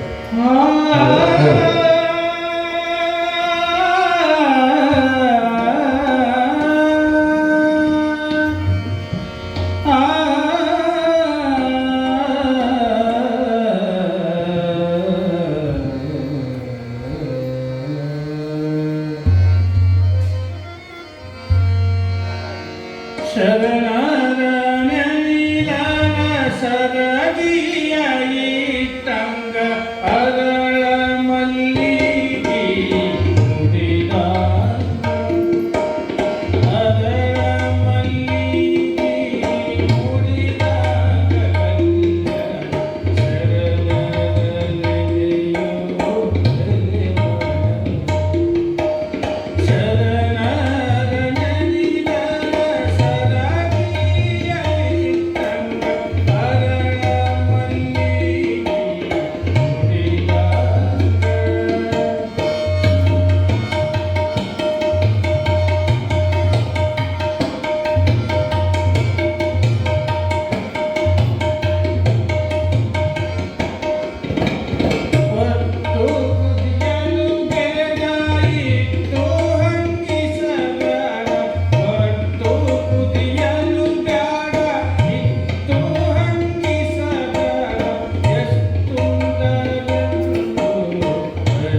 ಈ ಭೂಮಿ ಮೇಲೆ ಎರಡು ಥರದ ಜನಗಳು ಸಿಗುತ್ತಾರೆ. ಒಬ್ಬರು ಕರ್ಕೊಂಡುಣ್ಣವರು, ಇನ್ನೊಬ್ಬರು ಕದ ಹಾಕ್ಕೊಂಡು. ಕದ ಹಾಕ್ಕೊಂಡು ಉಣ್ಣವರಿಗೆ ಆಯುಷ್ಯ ಕಡಿಮೆ ಅಂತ ಹೇಳ್ತಾರೆ ದಾರ್ಶನಿಕರು. ಇಲ್ಲಿ ಅಜ್ಜವರು ನಿಮ್ಮ ಜೊತೆನೆ ನಮ್ಮೆಲ್ಲರ ಜೊತೆನೆ ಪ್ರಸಾದ ಮಾಡ್ತಾರೆ. ಈ ವ್ಯವಸ್ಥೆಯನ್ನು ನೋಡಿರಿ ಎಲ್ಲಾದರೂ ತಾವು? ನಾನು ಮಾತ್ರ ನೋಡಿಲ್ಲ. ಭಕ್ತರ ಅಂಗಳದಲ್ಲೇ ಭಕ್ತರ ಜೊತೆ ತಮ್ಮ ಇಷ್ಟಲಿಂಗಾರ್ಚನೆ ಮತ್ತು ತಮ್ಮ ಪ್ರಸಾದವನ್ನು ತೆಗೆದುಕೊಳ್ತಕ್ಕಂಥ ವ್ಯವಸ್ಥೆ ಯಾಕೆ ಅಜ್ಜವ್ರು ಮಾಡಕತ್ಯಾರ ಅಂತಂದರೆ ಅದು ಎಲ್ಲರಿಗೂ ಬಿಡೋಕ್ಕೆ ಸಾಧ್ಯ ಇಲ್ಲ. ಕೆಲವರು ಕದ ಹಾಕ್ಕೊಂಡು ಅಂತಾರೆ. ನಟ್ಟು ಬಿಡ್ತಿದ್ದಂತೆ ಗಂಡ ಮಣಿ ಹೊಲದೊಳಗೆ, ಹೆಂಡತಿ ಬುತ್ತಿ ತೊಗೊಂಡು ಹೋಗ್ತಾ ಇದ್ರು. ಎರಡು ರೊಟ್ಟಿ ಇದ್ದಂತೆ, ಅಷ್ಟು ಬಿಡತಾರ. ಆ ಎರಡು ರೊಟ್ಟಿಯನ್ನು ತಗೊಂಡು ತಲೆ ಮೇಲೆ ಇಟ್ಟುಕೊಂಡು ಆಗಿನ ಕಾಲದಲ್ಲಿ ಮಣ್ಣಿನ ತತ್ರಾಣಿ ಅಂತ ಬರ್ತಿದ್ವು. ಈಗ ಅವು ಸಿಗುವುದಿಲ್ಲ, ನೋಡಕ್ಕೆ ಸಿಗುವುದಿಲ್ಲ. ಆ ತತ್ರಾಣಿಗೆ ತಗೊಂಡು ಗಂಡಗೆ ಎರಡು ಬುತ್ತಿ ರೊಟ್ಟಿ ಕಟ್ಟಿಕೊಂಡು ತಲೆ ಮೇಲೆ ಇಟ್ಟುಕೊಂಡು ಬಡ ಬಡ ಹೊಂಟಿದ್ದು. ಆ ಹೋಗುವ ಮಾರ್ಗ ಮಧ್ಯದಲ್ಲಿ ಅವರ ಹೊಲ ಎಲ್ಲಿತ್ತಂದ್ರೆ ಗುಡ್ಡದ ಹತ್ತಿರ ಹೊಲ ಇತ್ತು. ಆ ಗುಡ್ಡದ ಗವಿಯಿಂದ ಒಬ್ಬ ಮಹಾತ್ಮ ಹೊರಗೆ ಬರ್ತಾನೆ. ಅವನ ಹೆಸರು ಏನು ಅಂದರೆ ಕಾದಿರ್ಲಿಂಗರು ಅಂತ ಅವ್ರ ಹೆಸರು. ಅವ್ರ ಹೆಸರು ಹೆಂಗದ ನೋಡ್ರಿ.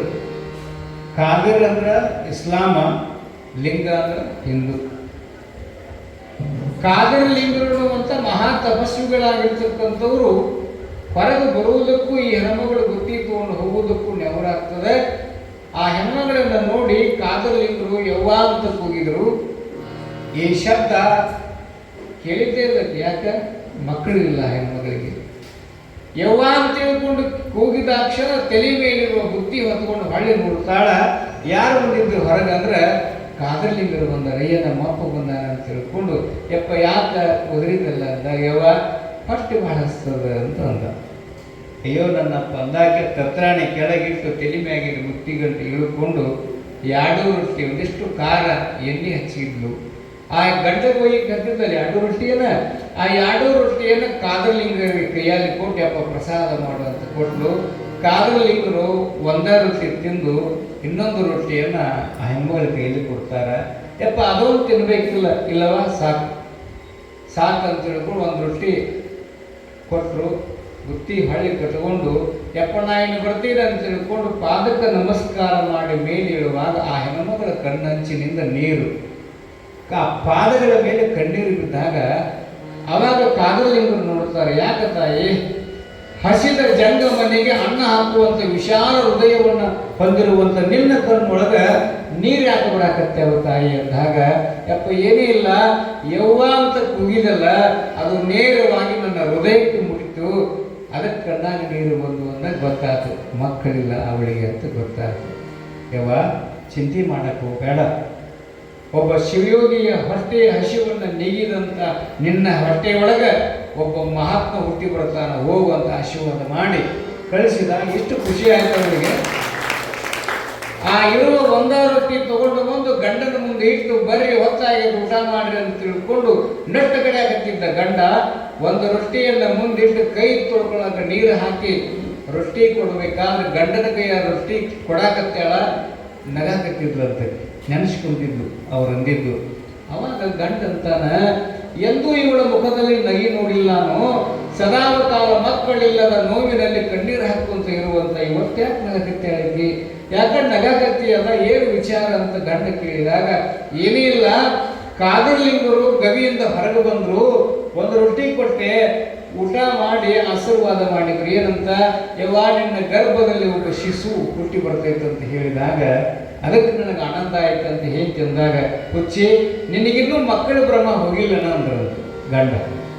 ಇಲ್ರಿ, ನಿನಗೊಬ್ಬ ಯೋಗಿ ಹುಟ್ಟಿ ಬರ್ತಾನಂತ ಹೇಳ್ಯಾರ, ನಿನಗೆ ಸಮಾಧಾನಕ್ಕೆ ಹೇಳ್ಯಾರ ಅವರು.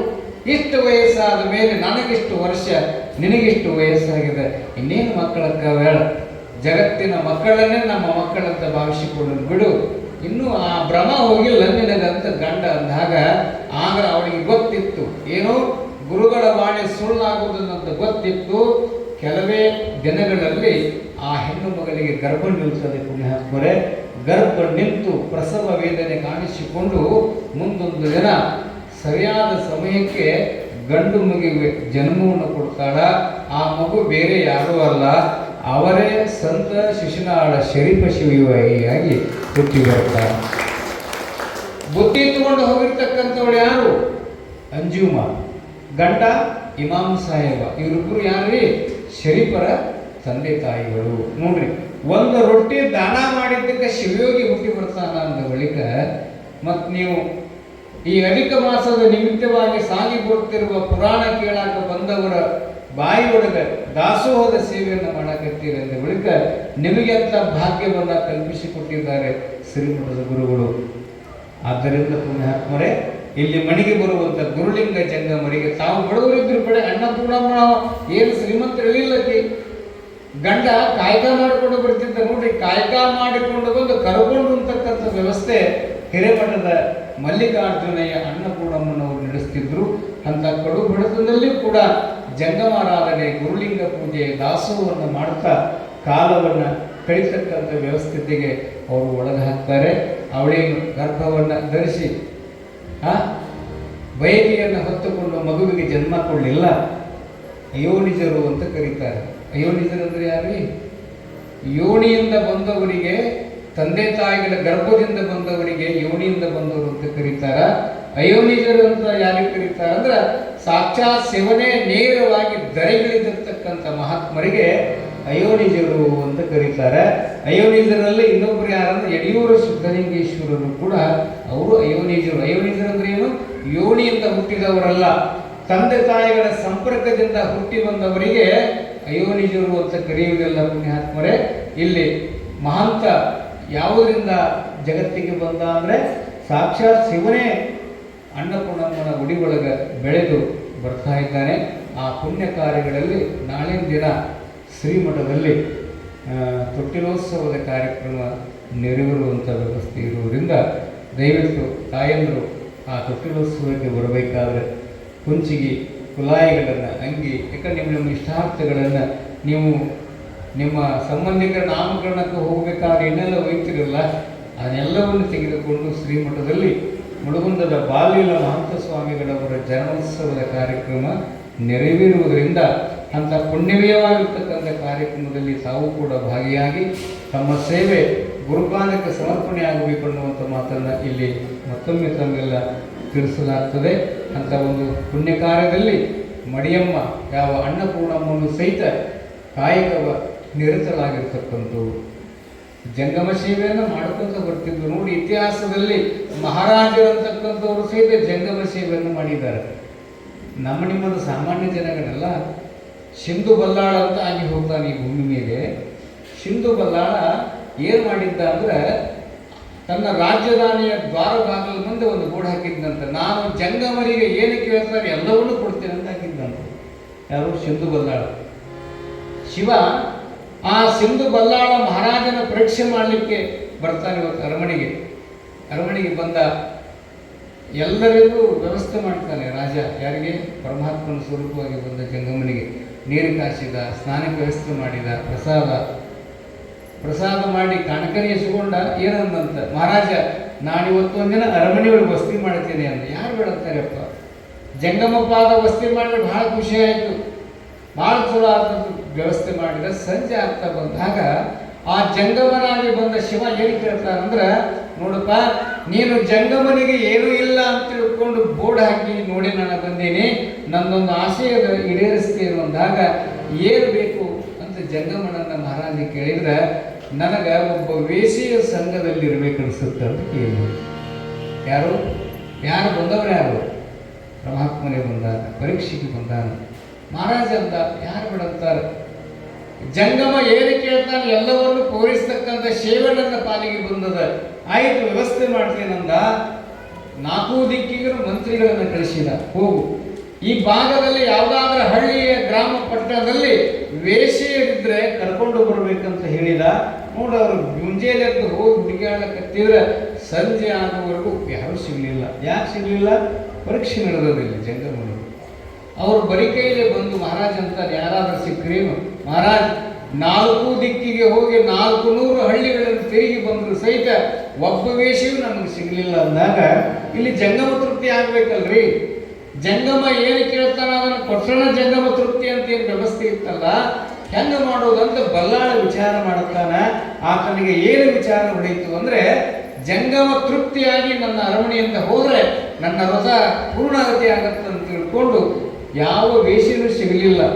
ಜಂಗಮನೊಂದಿಗೆ ಶಯನಗೃಹದಲ್ಲಿ ಇರಾಕ ಏನು ಮಾಡ್ತಾನಂದ್ರೆ ಕೊನೆಗೆ ಏನು ಮಾಡಿದಂದ್ರೆ, ಎಂಥ ಭಕ್ತಿವಂತ ಸಿಂಧು ಬಲ್ಲಾಳ ಮಹಾರಾಜ ಅಂದ್ರೆ ಹೆಂಡತಿಯನ್ನು ಕರೆದಂತ ನೋಡ್ರಿ. ಹೆಂಡತಿಯನ್ನು ಕರೀತಾನೆ, ನೋಡು ನನ್ನ ಮನೆಗೆ ಬಂದ ಜಂಗಮರು ಇದುವರೆಗೂ ಬರೀ ಕೈಲಿ ಹೋಗಿಲ್ಲ, ಅವರ ಆಸೆಯನ್ನು ಈಡೇರಿಸಿ ನಾನು ಕಳಿಸಿಲ್ಲ, ಅವರಿಗೆ ಬಟ್ಟೆ ಉಡುಗೊರೆಯನ್ನು ಕೊಟ್ಟು ಕಳಿಸೇನೆ. ಆದರೆ ವಿಶೇಷ ಒಬ್ಬ ಅತಿಥಿಯಾದ ಜಂಗಮ ಇದನ್ನು ಕೇಳ್ಯಾರ, ವೇಷಿಯರಿಲ್ಲ, ಆದ್ದರಿಂದ ಇವತ್ತೊಂದು ರಾತ್ರಿ ಜಂಗಮನ ಆಸೆಯನ್ನು ಈಡೇರಿಸ್ತೀವಿ ಅಂತ ತಿಳ್ಕೊಂಡು ಬಲ್ಲಾಳ ಸಿಂಧು ಬಲ್ಲಾಳ ಹೆಂಡತಿಯನ್ನು ಕೇಳುತ್ತಾನಂದ ಬಳಿಕ ಜಂಗಮನ ಮೇಲೆ ಎಂಥ ಪ್ರೇಮ ಇರಬೇಕು ವಿಚಾರ ಮಾಡಿ. ಅವನ ಹೆಂಡತಿಯಾಗಿರ್ತಕ್ಕಂಥ ಅವಳು ಹೆಂಗಿದ್ದ ಆಯ್ತು, ಯಾರು ಬಿಡಂತಾರ ಅಂತ ತಿಳ್ಕೊಂಡು ಆ ಜಂಗಮನು ಮಲಗಿಕೊಂಡ ಶಯನಗರಕ್ಕೆ ಪ್ರವೇಶ ಮಾಡಿದ ಕ್ಷಣ ಅಲ್ಲಿ ಪ್ರತ್ಯಕ್ಷನಾಗಿದ್ದು ಯಾರು ಅಂದ್ರೆ ಪರಮಾತ್ಮನ ಪ್ರತ್ಯಕ್ಷನಾಗ್ತಾನೆ. ಯಾರಿಗೆ? ಸಿಂಧು ಬಲ್ಲಾಳನಿಗೆ. ಮೆಚ್ಚಿಗೆ ಮಹಾರಾಜನಿಂದ ಭಕ್ತಿಗೆ. ಜಂಗಮ ತೃಪ್ತಿಗೆ ಒಂದು ಹೆಂಡತಿಯನ್ನೇ ದಾನ ರೂಪದಲ್ಲಿ ಕೊಡ್ತಕ್ಕಂಥ ನಿನ್ನ ಈ ಕಾಯಕ ಏನಿದೆಯಲ್ಲ, ನೀನು ಇಲ್ಲಿ ಇರ್ತಕ್ಕಂಥವನಲ್ಲಪ್ಪ, ಶಿವನ ಸನ್ನಿಧಾನದಲ್ಲಿ ಒಂದು ಸ್ಥಾನ ಸಿಗಲಿ ಅಂತ ತಿಳ್ಕೊಂಡು ಸಿಂಧು ಬಲ್ಲಾಳನಿಗೆ ಆಶೀರ್ವಾದ ಮಾಡಿದ ಪರಮಾತ್ಮ ಅಂತ ಬರುತ್ತದೆ.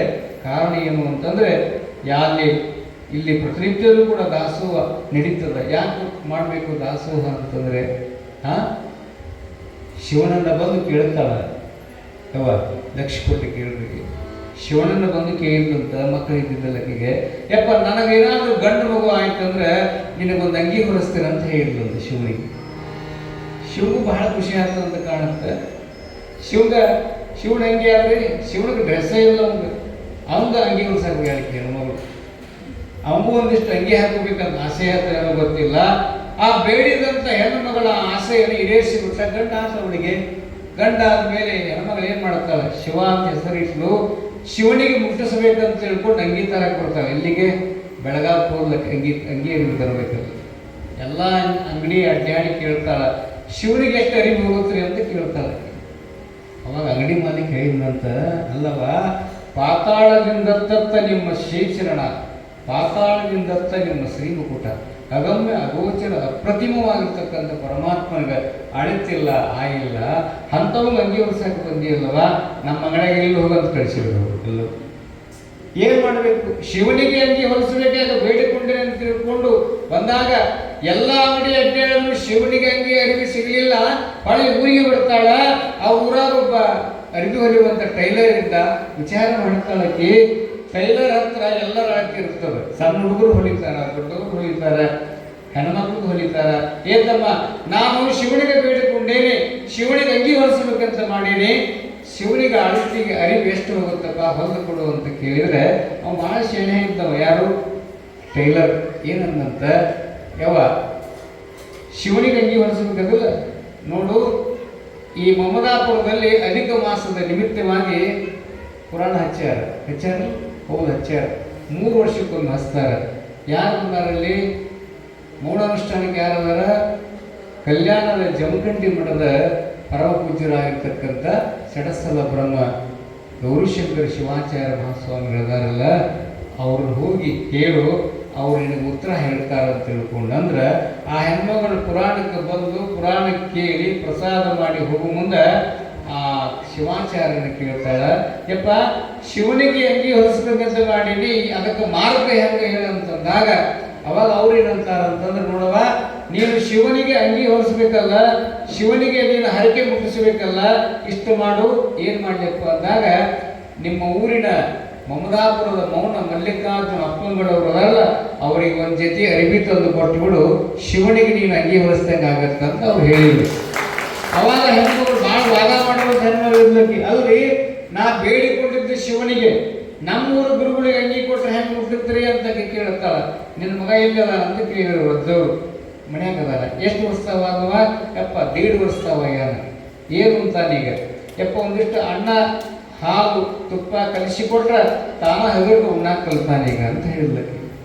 6 ತಿಂಗಳಿದ್ದಾಗ ಏನು ಉಂಟಿದ್ದವ ನಿನ್ನ ಕೂಸು 6 ತಿಂಗಳಿದ್ದಾಗ ಏನು ಉಂಟಿತ್ತು? ಯಪ್ಪ 6 ತಿಂಗಳಿದ್ದಾಗ ಏನು ಉಣ್ಣಾಕ ಕೊಡ್ತೈತಪ್ಪ? ನನ್ನ ಎದೆಹಾರ ಕುಡಿತಿತ್ತ, ಮಲಿ ಕುಡಿತಿತ್ತು ನನ್ನ ಕೂಸು ಅಂತ ಹೇಳಿದ್ರು. ನಿನ್ನ ಹೊಟ್ಟೆಗಿದ್ದಾಗ ಏನು ಉಂಟಿತ್ತು ಅಂತ ಕೇಳ್ತಾರೆ. ಅವಾಗ ಆ ಹೆಣ್ಣು ಹೇಳ್ತಾಳೆ, ಯಪ್ಪ ಹೊಟ್ಟೆಗಿದ್ದಾಗ ಏನು ಉಣ್ಣಾಕ ಕೊಡ್ತೈತಿ?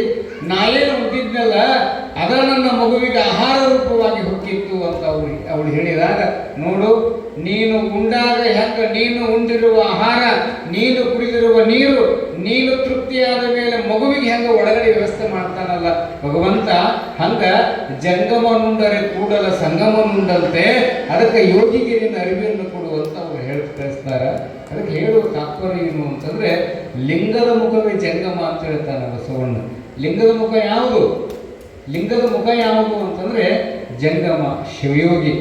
ನೋಡಿ, ಇಂಥ ಲೋಕ ಕಲ್ಯಾಣಕ್ಕಾಗಿ ಪರಮ ಪೂಜ್ಯರು ಅಧಿಕ ಮಾಸ ನಿಮಿತ್ತವಾಗಿ ಶಿವ ಮತ್ತು ನಂದಿಯನ್ನು ಪ್ರತಿಷ್ಠಾಪನೆ ಮಾಡಿಕೊಂಡು ಯಾಕೆ ಈ ಪುರಾಣವನ್ನು ಹಚ್ಚಿದರು, ಯಾಕೆ ನಿಮ್ಮಿಂದಲೇ ದಾಸೋಹ ಮಾಡ್ರಿ ಅಂತವ್ರು ಹೇಳಕತ್ತಾರ ಅಂತಂದ್ರೆ, ಈ ಪುಣ್ಯವೆಲ್ಲವೂ ನಿಮಗೆ ಬರಲಿ, ಇಲ್ಲಿ ದಾಸೋಹ ಮಾಡಿದಂಥ ಪುಣ್ಯವೆಲ್ಲವೂ ಮಾಡಿದವರಿಗೆ ಬರಲಿ, ಪುರಾಣವನ್ನು ಕೇಳಿದವರಿಗೆ ಪುರಾಣದ ಫಲ ಸಿಗಲಿ ಅಂತ ತಿಳ್ಕೊಂಡು ಪರಮ ಪೂಜ್ಯರು ಬಹಳ ವರ್ಷಗಳಿಂದ ಈ ಸೇವಾ ಕೈಂಕರ್ಯವನ್ನು ಲೋಕ ಕಲ್ಯಾಣಕ್ಕಾಗಿ ಮಾಡಿಕೊಂಡು ಬಂದಿದ್ದಾರೆ.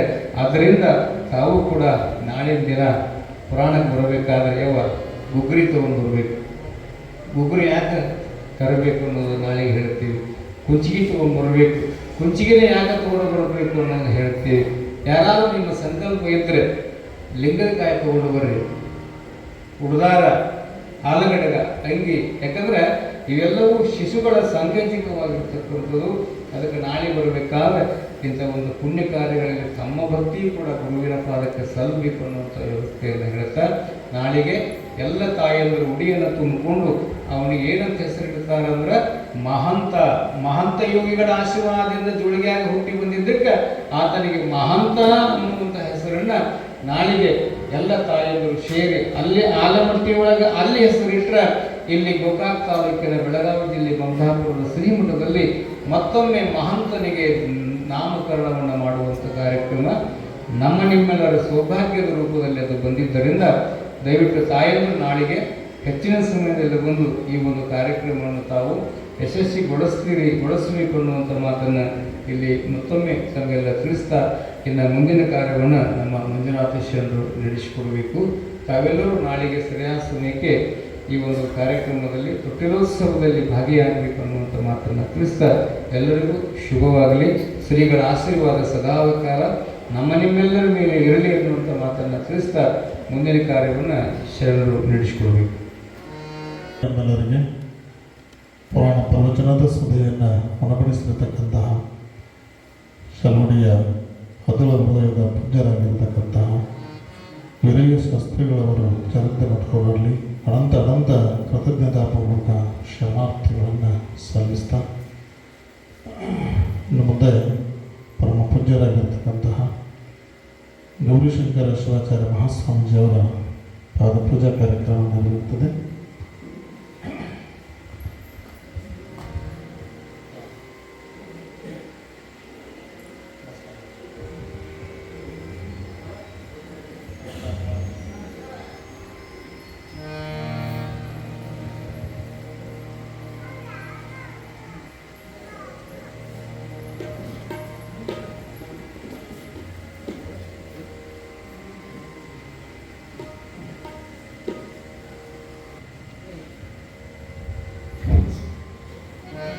ಈ ಮಣ್ಣಿನ ಅಮಾವಾಸ್ಯೆಯ ಚರಿತ್ರೆಯನ್ನು ಮಾನ್ಯ ಪೂಜ್ಯರು ಹೇಳಿದ್ದರು. ಅದು ಸಂಪೂರ್ಣವಾದ ಏನು ಅದರ ಇತಿಹಾಸ ತಿಳಿದಿಲ್ಲ, ಮತ್ತೊಂದು ಸಾರಿ ನಮಗೆ ತಿಳಿಪಡಿಸ್ಬೇಕು ಅಂಥೇಳಿ ಪೂಜ್ಯರವರು ಅಪ್ಪಣೆಯನ್ನು ಕೊಡಿಸ್ತಿದ್ದಾರೆ. ಅದ್ರ ಬಗ್ಗೆ ಸ್ವಲ್ಪ ನಾನು ಮತ್ತೊಂದು ಥರ ಹೇಳಬೇಕು ಅಂತ ಅನಿಸ್ತಾ ಇದ್ದೇನೆ.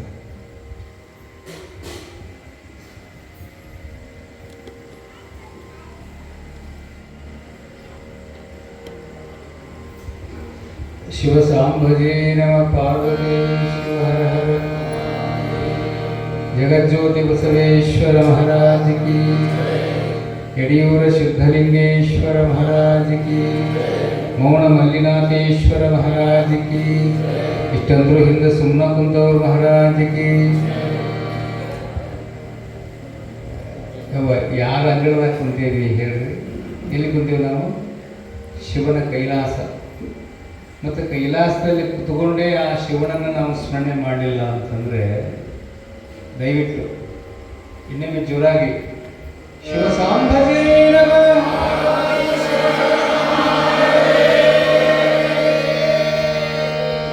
ನೋಡಿ ಎಷ್ಟು ಚಂದ. ಸಾಕ್ಷಾತ್ ಕೈಲಾಸದಲ್ಲಿರುವ ಶಿವನಿಗೆ ನಿಮ್ಮ ಜಯಘೋಷ ಮುಟ್ಟು. ಅದಕ್ಕೆ ಪೂಜ್ಯರು ಅಪ್ಪಣೆಪಡಿಸಿದ್ದಾರೆ.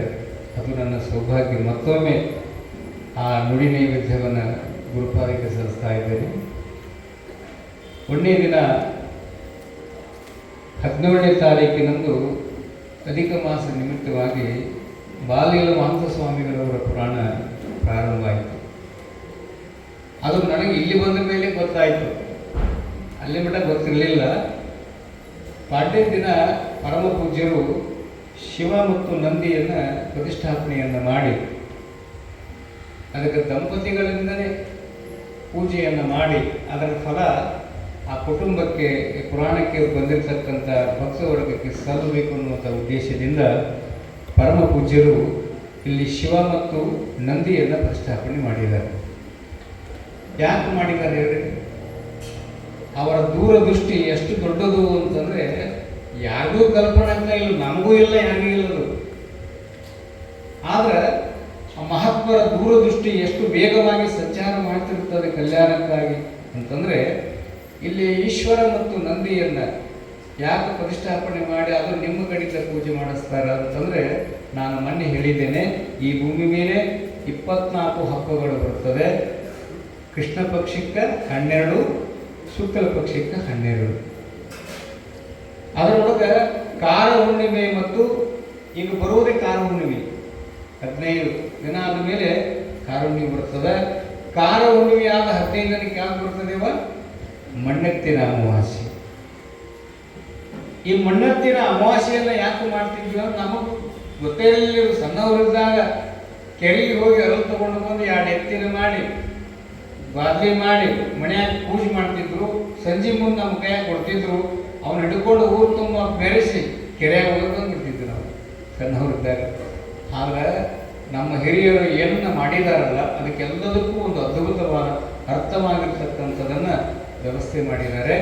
ಮಣ್ಣೆತ್ತಿನ ಅಮಾವಾಸ್ಯೆಯನ್ನು ಮಾಡುವಂಥ ಉದ್ದೇಶ ಏನು ಅಂತಂದರೆ, ಕಾಳಿಂಗ ಶರ್ಮ ಅನ್ನುವಂಥ ಮಹಾರಾಜ ಪೂರ್ವ ಕಾಲದಲ್ಲಿ ಮಗಳ ಲಗ್ನ ಮಾಡಕತ್ತಿದ್ದಂತೆ ಮಹಾರಾಜ. ಆ ಮಗಳ ಜನ್ಮ ಕುಂಡಲಿಯಲ್ಲಿ ಏನಿತ್ತು ಅಂತಂದ್ರೆ, ಆಗ ರಾಜ ಪುರೋಹಿತರು ಇದ್ರಲ್ಲ, ರಾಜ ತನ್ನ ಮಗ ಹುಟ್ಟಿದ ತಕ್ಷಣ ಕುಂಡಿಲಿ ಬರೆಸ್ತಾರೆ. ನೋಡ್ರಿ, ಕುಂಡಿಲಿ ಬರಿಬೇಕಾದ್ರೆ ಏನು ಬೇಕು? ಹುಟ್ಟಿದ ಸಮಯ ಬೇಕು. ಹುಟ್ಟಿದ ಸಮಯ, ವಾರ, ತಿಥಿ, ಗಳಿಗೆ, ಫಲಗಳನ್ನು ಲೆಕ್ಕ ಹಾಕಿ ಕುಂಡಲಿ ಬರೀತಿದ್ರು. ಆ ಕುಂಡಲಿಯನ್ನು ಬರೆದು ಅರೆದು ನೋಡಿದಾಗ ರಾಜನ ಮಗನ ಕುಂಡಲಿಯ ಜನ್ಮ ಜಾತಕದಲ್ಲಿ ಯಾವ ದೋಷ ಇತ್ತು ಅಂತಂದ್ರೆ, ಆತನಿಗೆ ಹುಲಿಯ ದರ್ಶನ ಆಯಿತು ಅಂದ್ರೆ ನಿಮ್ಮ ಮಗ ಸಾಯ್ತಾನೆ ಅನ್ನುವಂಥ ಒಂದು ಜಾತಕ ಫಲವನ್ನು ರಾಜಪುರೋಹಿತರು, ರಾಜಗುರುಗಳು ಬರೆದು ಕೊಟ್ಟಾಗ ಮಗನಿಗೆ ಹೇಳಿಲ್ಲ, ಸಣ್ಣ ಕೂಸರು. ಆ ಮಗನನ್ನ ಯಾವ ರೀತಿ ಬೆಳೆಸಿದ ರಾಜಶರ್ಮ ಮಹಾರಾಜ, ಕಾಳಿಂಗ ಶರ್ಮ ಮಹಾರಾಜ ಅಂದ್ರೆ ಮಲ್ಲವಿದ್ಯೆ, ಗದಾವಿದ್ಯೆ, ಮುಷ್ಟಿ ವಿದ್ಯೆ ಎಲ್ಲವನ್ನೂ ಮಗನಿಗೆ ಅರಮನೆಯಲ್ಲಿನೇ ಕಲಿಸಿದ. ಹೊರಬಿಡಲಿಲ್ಲ ಅವನು. ಪಡೆದು ಬಿಡಲಾರ ನಾವು ಏನೇ ಕೇಳ್ತಾನೆ ಎಲ್ಲ ವ್ಯವಸ್ಥೆಯನ್ನು ಎಲ್ಲಿವರೆಗೆ 25 ವರ್ಷಗಳ ಪರ್ಯಂತರವಾಗಿ ಮಗಳನ್ನ ಅರಮನೆಯಲ್ಲೇ ಹೊರಗಿನ ಬಿಸಿಲು ನೋಡಲಾಗದ ಹಾಗೆ ಬಹಳಷ್ಟು ವಿಲಾಸಿಯ ಬದುಕನ್ನ ಮಗಳನ್ನ ಒಳಗಡೆ ಬೆಳೆಸಿದ. ವಯಸ್ಸಿಗೆ ಬಂದ ಮೇಲೆ ಕಣ್ಣೇ ನೋಡಿದ. ಬೇರೆ ರಾಜನ ಮಗಳನ್ನ ನೋಡಿ ಮದುವೆ ಮಾಡಿದ್ರು. ರಾಜನ ಮಗಳ ಮದುವೆ ಅಂದ್ರೆ ಸಂಭ್ರಮ ಸಾಮಾನ್ಯ ಇರ್ತದೆ. ಲಕ್ಷೋಪಲಕ್ಷ ಜನಗಳೆಲ್ಲರೂ ಲಗ್ನದಲ್ಲಿ ಹಾಜರಾಗ್ಯಾರ. ಆಕಾಶಕ್ಕೆ ಮಂಟಪ ಮುಟ್ಟುತ್ತೇನೆ ಅನ್ನುವಂಥ ಮಂಟಪವನ್ನು ರಚನೆ ಮಾಡಿ ಭೂಮಿಯನ್ನೇ ಆಸಕ್ತಿಯನ್ನಾಗಿ ಮಾಡಿ ಹಲವಾರು ರಾಜ ಪುರೋಹಿತರ ಮಂತ್ರ ವಾದ್ಯ ವೇದಘೋಷಗಳ ಮೂಲಕ ಜನಗಳು ಮದುವೆಗೆ ಸಿದ್ಧತೆ ಮಾಡಕತ್ಯಾರ. ಹಸಿಮಣಿ ಮೇಲೆ ವಧು ಬಂದು ಕುಂತಿದ್ಲು, ಮದುಮಗಳು. ರಾಜ ಬರಬೇಕಾಗಿತ್ತು. ರಾಜನ ಮಗ ಪುರೋಹಿತರಂತಾರ, ಲಘು ಕರ್ಕೊಂಡು ಬರೀ ವರನನ್ನ ಮುಹೂರ್ತ ಮೀರ್ತಾ ಇದೆ. ವರನನ್ನ ಕರ್ಕೊಂಡು ಬರ್ಬೇಕಂತ ತಿಳ್ಕೊಂಡು ವರನನ್ನ ಕೂಗಿ ಕರೆದಾಗ ವರನ ಗೆಳೆಯರೆಲ್ಲರೂ ಆತನಿಗೆ ಕರ್ಕೊಂಡು ಬರಾಕತ್ತಿದ್ರು. ಆ ರಾಜನ ಮಗನ ಮದ್ವೆ ಒಳಗೆ ಎಲ್ಲ ಕಲಾವಿದರು ಬಂದಿದ್ರು ನೋಡ್ರಿ. ಅನೇಕ ಕಲಾವಿದರು, ಅನೇಕ ಸಂಗೀತಗಾರರು ಬಂದಿದ್ರು, ನೃತ್ಯ ಮಾಡೋರು ಬಂದಿದ್ರು, ಹಾಸ್ಯ ಮಾಡೋರು ಬಂದಿದ್ರು, ಚಿತ್ರಗಾರರು ಬಂದಿದ್ರು. ಆ ಮಗುವಿನ ಜನ್ಮ ಕುಂಡಲಿ ಏನು ಬರ್ದಿತ್ತು? ಸಣ್ಣವಿದ್ದಾಗ ರಾಜನ ಮಗ್ರಿ ಹುಲಿ ನೋಡಿದ ಅಂದ್ರೆ ಸಾಯ್ತಾನ ಅಂತ ಜನ್ಮ ಕುಂಡಲಿಯಲ್ಲಿ ಬರ್ದಿತ್ತು. ಅವ್ನು ಹೇಳಿದ್ದಿಲ್ಲವ ರಾಜನ ಮಗ ತಂದೆ ಹೇಳಿದ್ದಿಲ್ಲ. ಆ ರಾಜನ ಮಗ ವರ ಕರ್ಕೊಂಡು ಬರಾಕತ್ತಿದ್ರು ಗೆಳೆಯರು. ಆ ಲಗ್ನಕ್ಕೆ ಒಬ್ಬ ಕಲಾವಿದ ಬಂದಿದ್ದ, ಸುಂದರವಾಗಿರುವ ಒಂದು ಚಿತ್ರ ಬಿಡಿಸಿದ್ದ. ಯಾವ ಚಿತ್ರವನ್ನು ಬಿಡಿಸಿದ್ದ ಅಂತಂದ್ರೆ ಗೋಡೆಯ ಮೇಲೆ ಇನ್ನೇನೋ ಹುಲಿ ಎದ್ದು ಬರ್ತೈತೇನೋ ಅಷ್ಟು ಚಂದ ಬಿಡಿಸಿದ್ದ. ಆ ಹುಲಿಯ ಚಿತ್ರ ಎಲ್ಲರ ಮನಸ್ಸನ್ನು ಸೆಳೆದಿತ್ತು. ಎಲ್ಲರೂ ಅದನ್ನೇ ನಿಂತು ನೋಡಾಕತ್ತಿದ್ರು. ಈ ರಾಜನ ಗೆಳೆಯರು ಅವನ ಕರ್ಕೊಂಡು ಬರಾಕತ್ತಿದ್ರಲ್ಲ, ಯಾಕೆ ಇಷ್ಟು ಮಂದಿ ನಿಂತು ಏನ್ ನೋಡಾಕತ್ಯಾರ ಅಂತ ತಿಳ್ಕೊಂಡು ಈ ಮದುಮಗ ಏನ್ ಮಾಡಿಬಿಟ್ಟ ಅಂದ್ರೆ ಕುತೂಹಲಗೊಂಡು ಆ ಗೋಡೆ ಮೇಲೆ ಬರೆದಿರುವಂತ ಹುಲಿಯ ಚಿತ್ರವನ್ನು ನೋಡಿಬಿಡ್ತಾನೆ. ಹುಲಿಯ ಚಿತ್ರವನ್ನು ನೋಡಿದ ಕ್ಷಣ ಜನ್ಮ ಕುಂಡಲಿಯ ರಹಸ್ಯ ಸತ್ಯವಾಗಿತ್ತು. ಹುಲಿ ನೋಡಿದ ತಕ್ಷಣ ಮರಣಿತ್ತಂತೆ ಬರೆದಿದ್ರಲ್ಲ, ಆ ಗೋಡೆ ಮೇಲಿರುವಂತ ಚಿತ್ರವನ್ನು ನೋಡಿದ ತಕ್ಷಣ ರಾಜನ ಮಗ ಸತ್ತು ಅದೇ ಸಪ್ತಪದಿ ತುಳಿಬೇಕನ್ನುವಂತಹ ಸುಮುಹೂರ್ತದಲ್ಲಿ ಅದೇ ಮದುವೆಯ ಮಂಟಪದಲ್ಲಿ ಶವವಾಗಿ ಮಲಗಿರುತ್ತಾನೆ. ಎಷ್ಟು ಜನ ಬಂದಿದ್ರು, ಯಾರು ಊಟನ ಮಾಡಲಿಲ್ಲ. ಯಾಕೆ? ಮದುವೆ ಮನೆಗೆ ಹೋಗಿ ಸ್ಮಶಾನದ ಮನೆಯಾಗಿ ಬಿಡುತ್ತದೆ. ಮದುಮಗಳು ಕೂತಿದ್ಲಲ್ಲ, ಈ ಸುದ್ದಿ ಗೊತ್ತಾಯ್ತು ತಂದೆ ತಾಯಿಗೆ. ಓಡಿ ಬರ್ತಾರವರು, ಯವ್ವ ನಿನ್ನ ನಸೀಬು ಚಲೋ ಅದ, ಭಗವಂತ ನಮ್ಮ ಮೇಲದಾನ, ನಮ್ಮ ಮಣಿದೇವರು ಮಣಿಗುರು ನಮ್ಮ ಮೇಲದಾರವ, ಲಗ್ನ ತಾಳಿ ಕಟ್ಟಿದ ಮೇಲೆ ಇದಾಗಿತ್ತಂದ್ರ ಎಂಥ ಪರಿಸ್ಥಿತಿ ಬರ್ತಿತ್ತು. ನನ್ನ ಕುಲದೇವತೆ ನಮ್ಮ ಮೇಲದಾಳ ತಂಗಿ ನಡಿ ಅಂತ ತಿಳ್ಕೊಂಡು ಹಸಿಯ ಮೇಲೆ ಕುಳಿತುಕೊಂಡ ಮದುಮಗಳನ್ನು ಕರ್ಕೊಂಡು ಅವರ ಅಪ್ಪ ಅವರು ತನ್ನ ರಾಜ್ಯದಾನಿ ಕರ್ಕೊಂಡು ಹೋಗ್ಬಿಡ್ತಾರೆ. ಇಲ್ಲಿ ಯಾರೂ ಇರಲಿಲ್ಲ ಪುಣ್ಯಾತ್ಮರೇ. ತಂದೆ ತಾಯಿ ಮಂತ್ರಿಗಳು ಬಿಟ್ರೆ ರಾಜ ರಾಣಿಯರು ಮಗನ ಶವನ್ನ ತೊಡಿ ಮೇಲೆ ಹಾಕೊಂಡು ಅಳಾಕತ್ತಿದಾಗ ರಾಜ ಏನು ತೀರ್ಮಾನ ತಗೊಂತಾನಂದ್ರೆ ದೊಡ್ಡ ರಾಜಧಾನಿಯರು ಮಂತ್ರಿ ಕರೆದಂತ, ಇಲ್ಲ ಈ ಮುಹೂರ್ತದೊಳಗೆ ನನ್ನ ಮಗನ ಮದುವೆ ಮಾಡಬೇಕು ಅಂತ ಹಠ ತೊಡ್ತಾರೆ. ನೋಡು, ಒಬ್ಬನೇ ಮಗ. ಜನ ಅಂದ್ರು ಸತ್ತಿರುವಂತ ರಾಜನ ಮಗನಿಗೆ ಹೆಣ್ಣು ಯಾರು ಕೊಡ್ತಾರ್ರಿ? ಏನ್ ಮಾತಾಡಕತ್ತೀರಿ? ಇಲ್ಲ, ನನ್ನ ಮಗನಿಗೆ ಯಾರಾದರೂ ಈ ರಾಜಧಾನಿ ಒಳಗೆ ಹೆಣ್ಣು ಕೊಟ್ರೆ, ಸತ್ತ ಹೋದ ನನ್ನ ಮಗನಿಗೆ ಯಾರಾದರೂ ಹೆಣ್ಣು ಕೊಟ್ಟು ಕನ್ಯಾದಾನ ಮಾಡಿದ್ರೆ ಅವರಿಗೆ ನನ್ನ ಅರ್ಧ ರಾಜ್ಯವನ್ನು ಹಸ್ತೇನೆ ಅಂತ ಡಂಗುರ ಸಾರಿದ.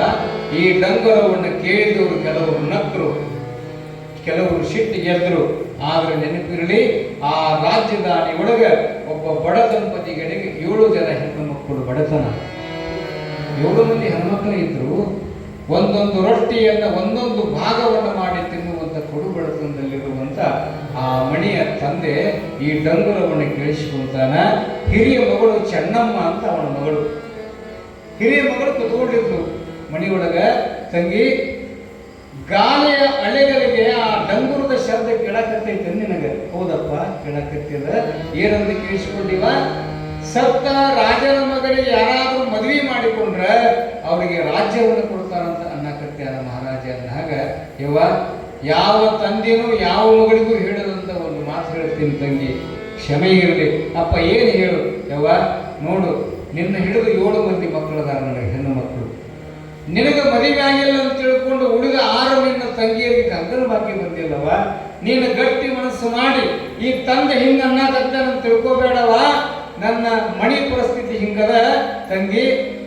ಆ ಸತ್ತಿರುವಂತ ರಾಜನ ನೀನು ಮದುವೆ ಆದಿ ಅಂದ್ರೆ ನನ್ನ ಬಡತನ ದೂರ ಆಗುತ್ತೆ. 1, 2ನೇದು ನಿನ್ನ 6 ಜನ ತಂಗಿಯರಿಗೆ ಕಂಕಣ ಬಾಕಿ ಬರಬಹುದವ, ಮಾಡಿಕೊಂತೀಯನ ತಂಗಿ ಅಂತ ತಂದೆ ಹಿರಿಯ ಮಗಳಾದ ಚೆನ್ನಮ್ಮನ ಕೇಳಿಕೊಂಡಾಗ, ಯವ್ವ, ಚೆನ್ನಮ್ಮನ ವಿಶಾಲವಾದ ಹೃದಯಕ್ಕೆ ಇಡೀ ಜಗತ್ತೇ ಬಾಗಬೇಕಾಗ್ತದೆ. ಏನಂತ, ಅಪ್ಪ ಗಂಡ ಮಗ ಆಗಿದ್ರೆ ನಿನ್ನ ಜವಾಬ್ದಾರಿ ಬರ್ತಿದ್ನಲ್ಲ, ನಿನಗ 6 ಮಂದಿ ಹೆಣ್ಣ ಹುಟ್ಟಿ ಬಿಟ್ಟಿವಪ್ಪ, ನಿನಗೆ ಭಾರ ಆಗ್ಯದ, ಚಿಂತೆ ಮಾಡಬೇಡ, ನಿನ್ನ ಆಸೆಯನ್ನು ಈಡೇರಿಸ್ತೇನೆ. ನನ್ನ ತಂಗಿಯರಿಗೂ ಕಂಕರ ಭಾಗ್ಯ ಬರಬೇಕಾದ್ರೆ ನಾನು ತ್ಯಾಗವನ್ನು ಮಾಡಲಿಕ್ಕೆ ಸಿದ್ಧ. ನಾನು ಈಗಲೇ ಸತ್ತಿರುವ ರಾಜನನ್ನ ಕೈ ಹಿಡಲಿಕ್ಕೆ ಸಿದ್ಧನಾಗ್ತೇನಂತ ಅರಮನೆ ಹತ್ರ ಬರ್ಬೇಕಾದ್ರೆ ಇಡೀ ಊರಾಗಿನ ಹೆಣ್ಮಕ್ಳು ಕಣ್ಣಾಗ ನೀರು ಹಾಕ್ತಾರೆ.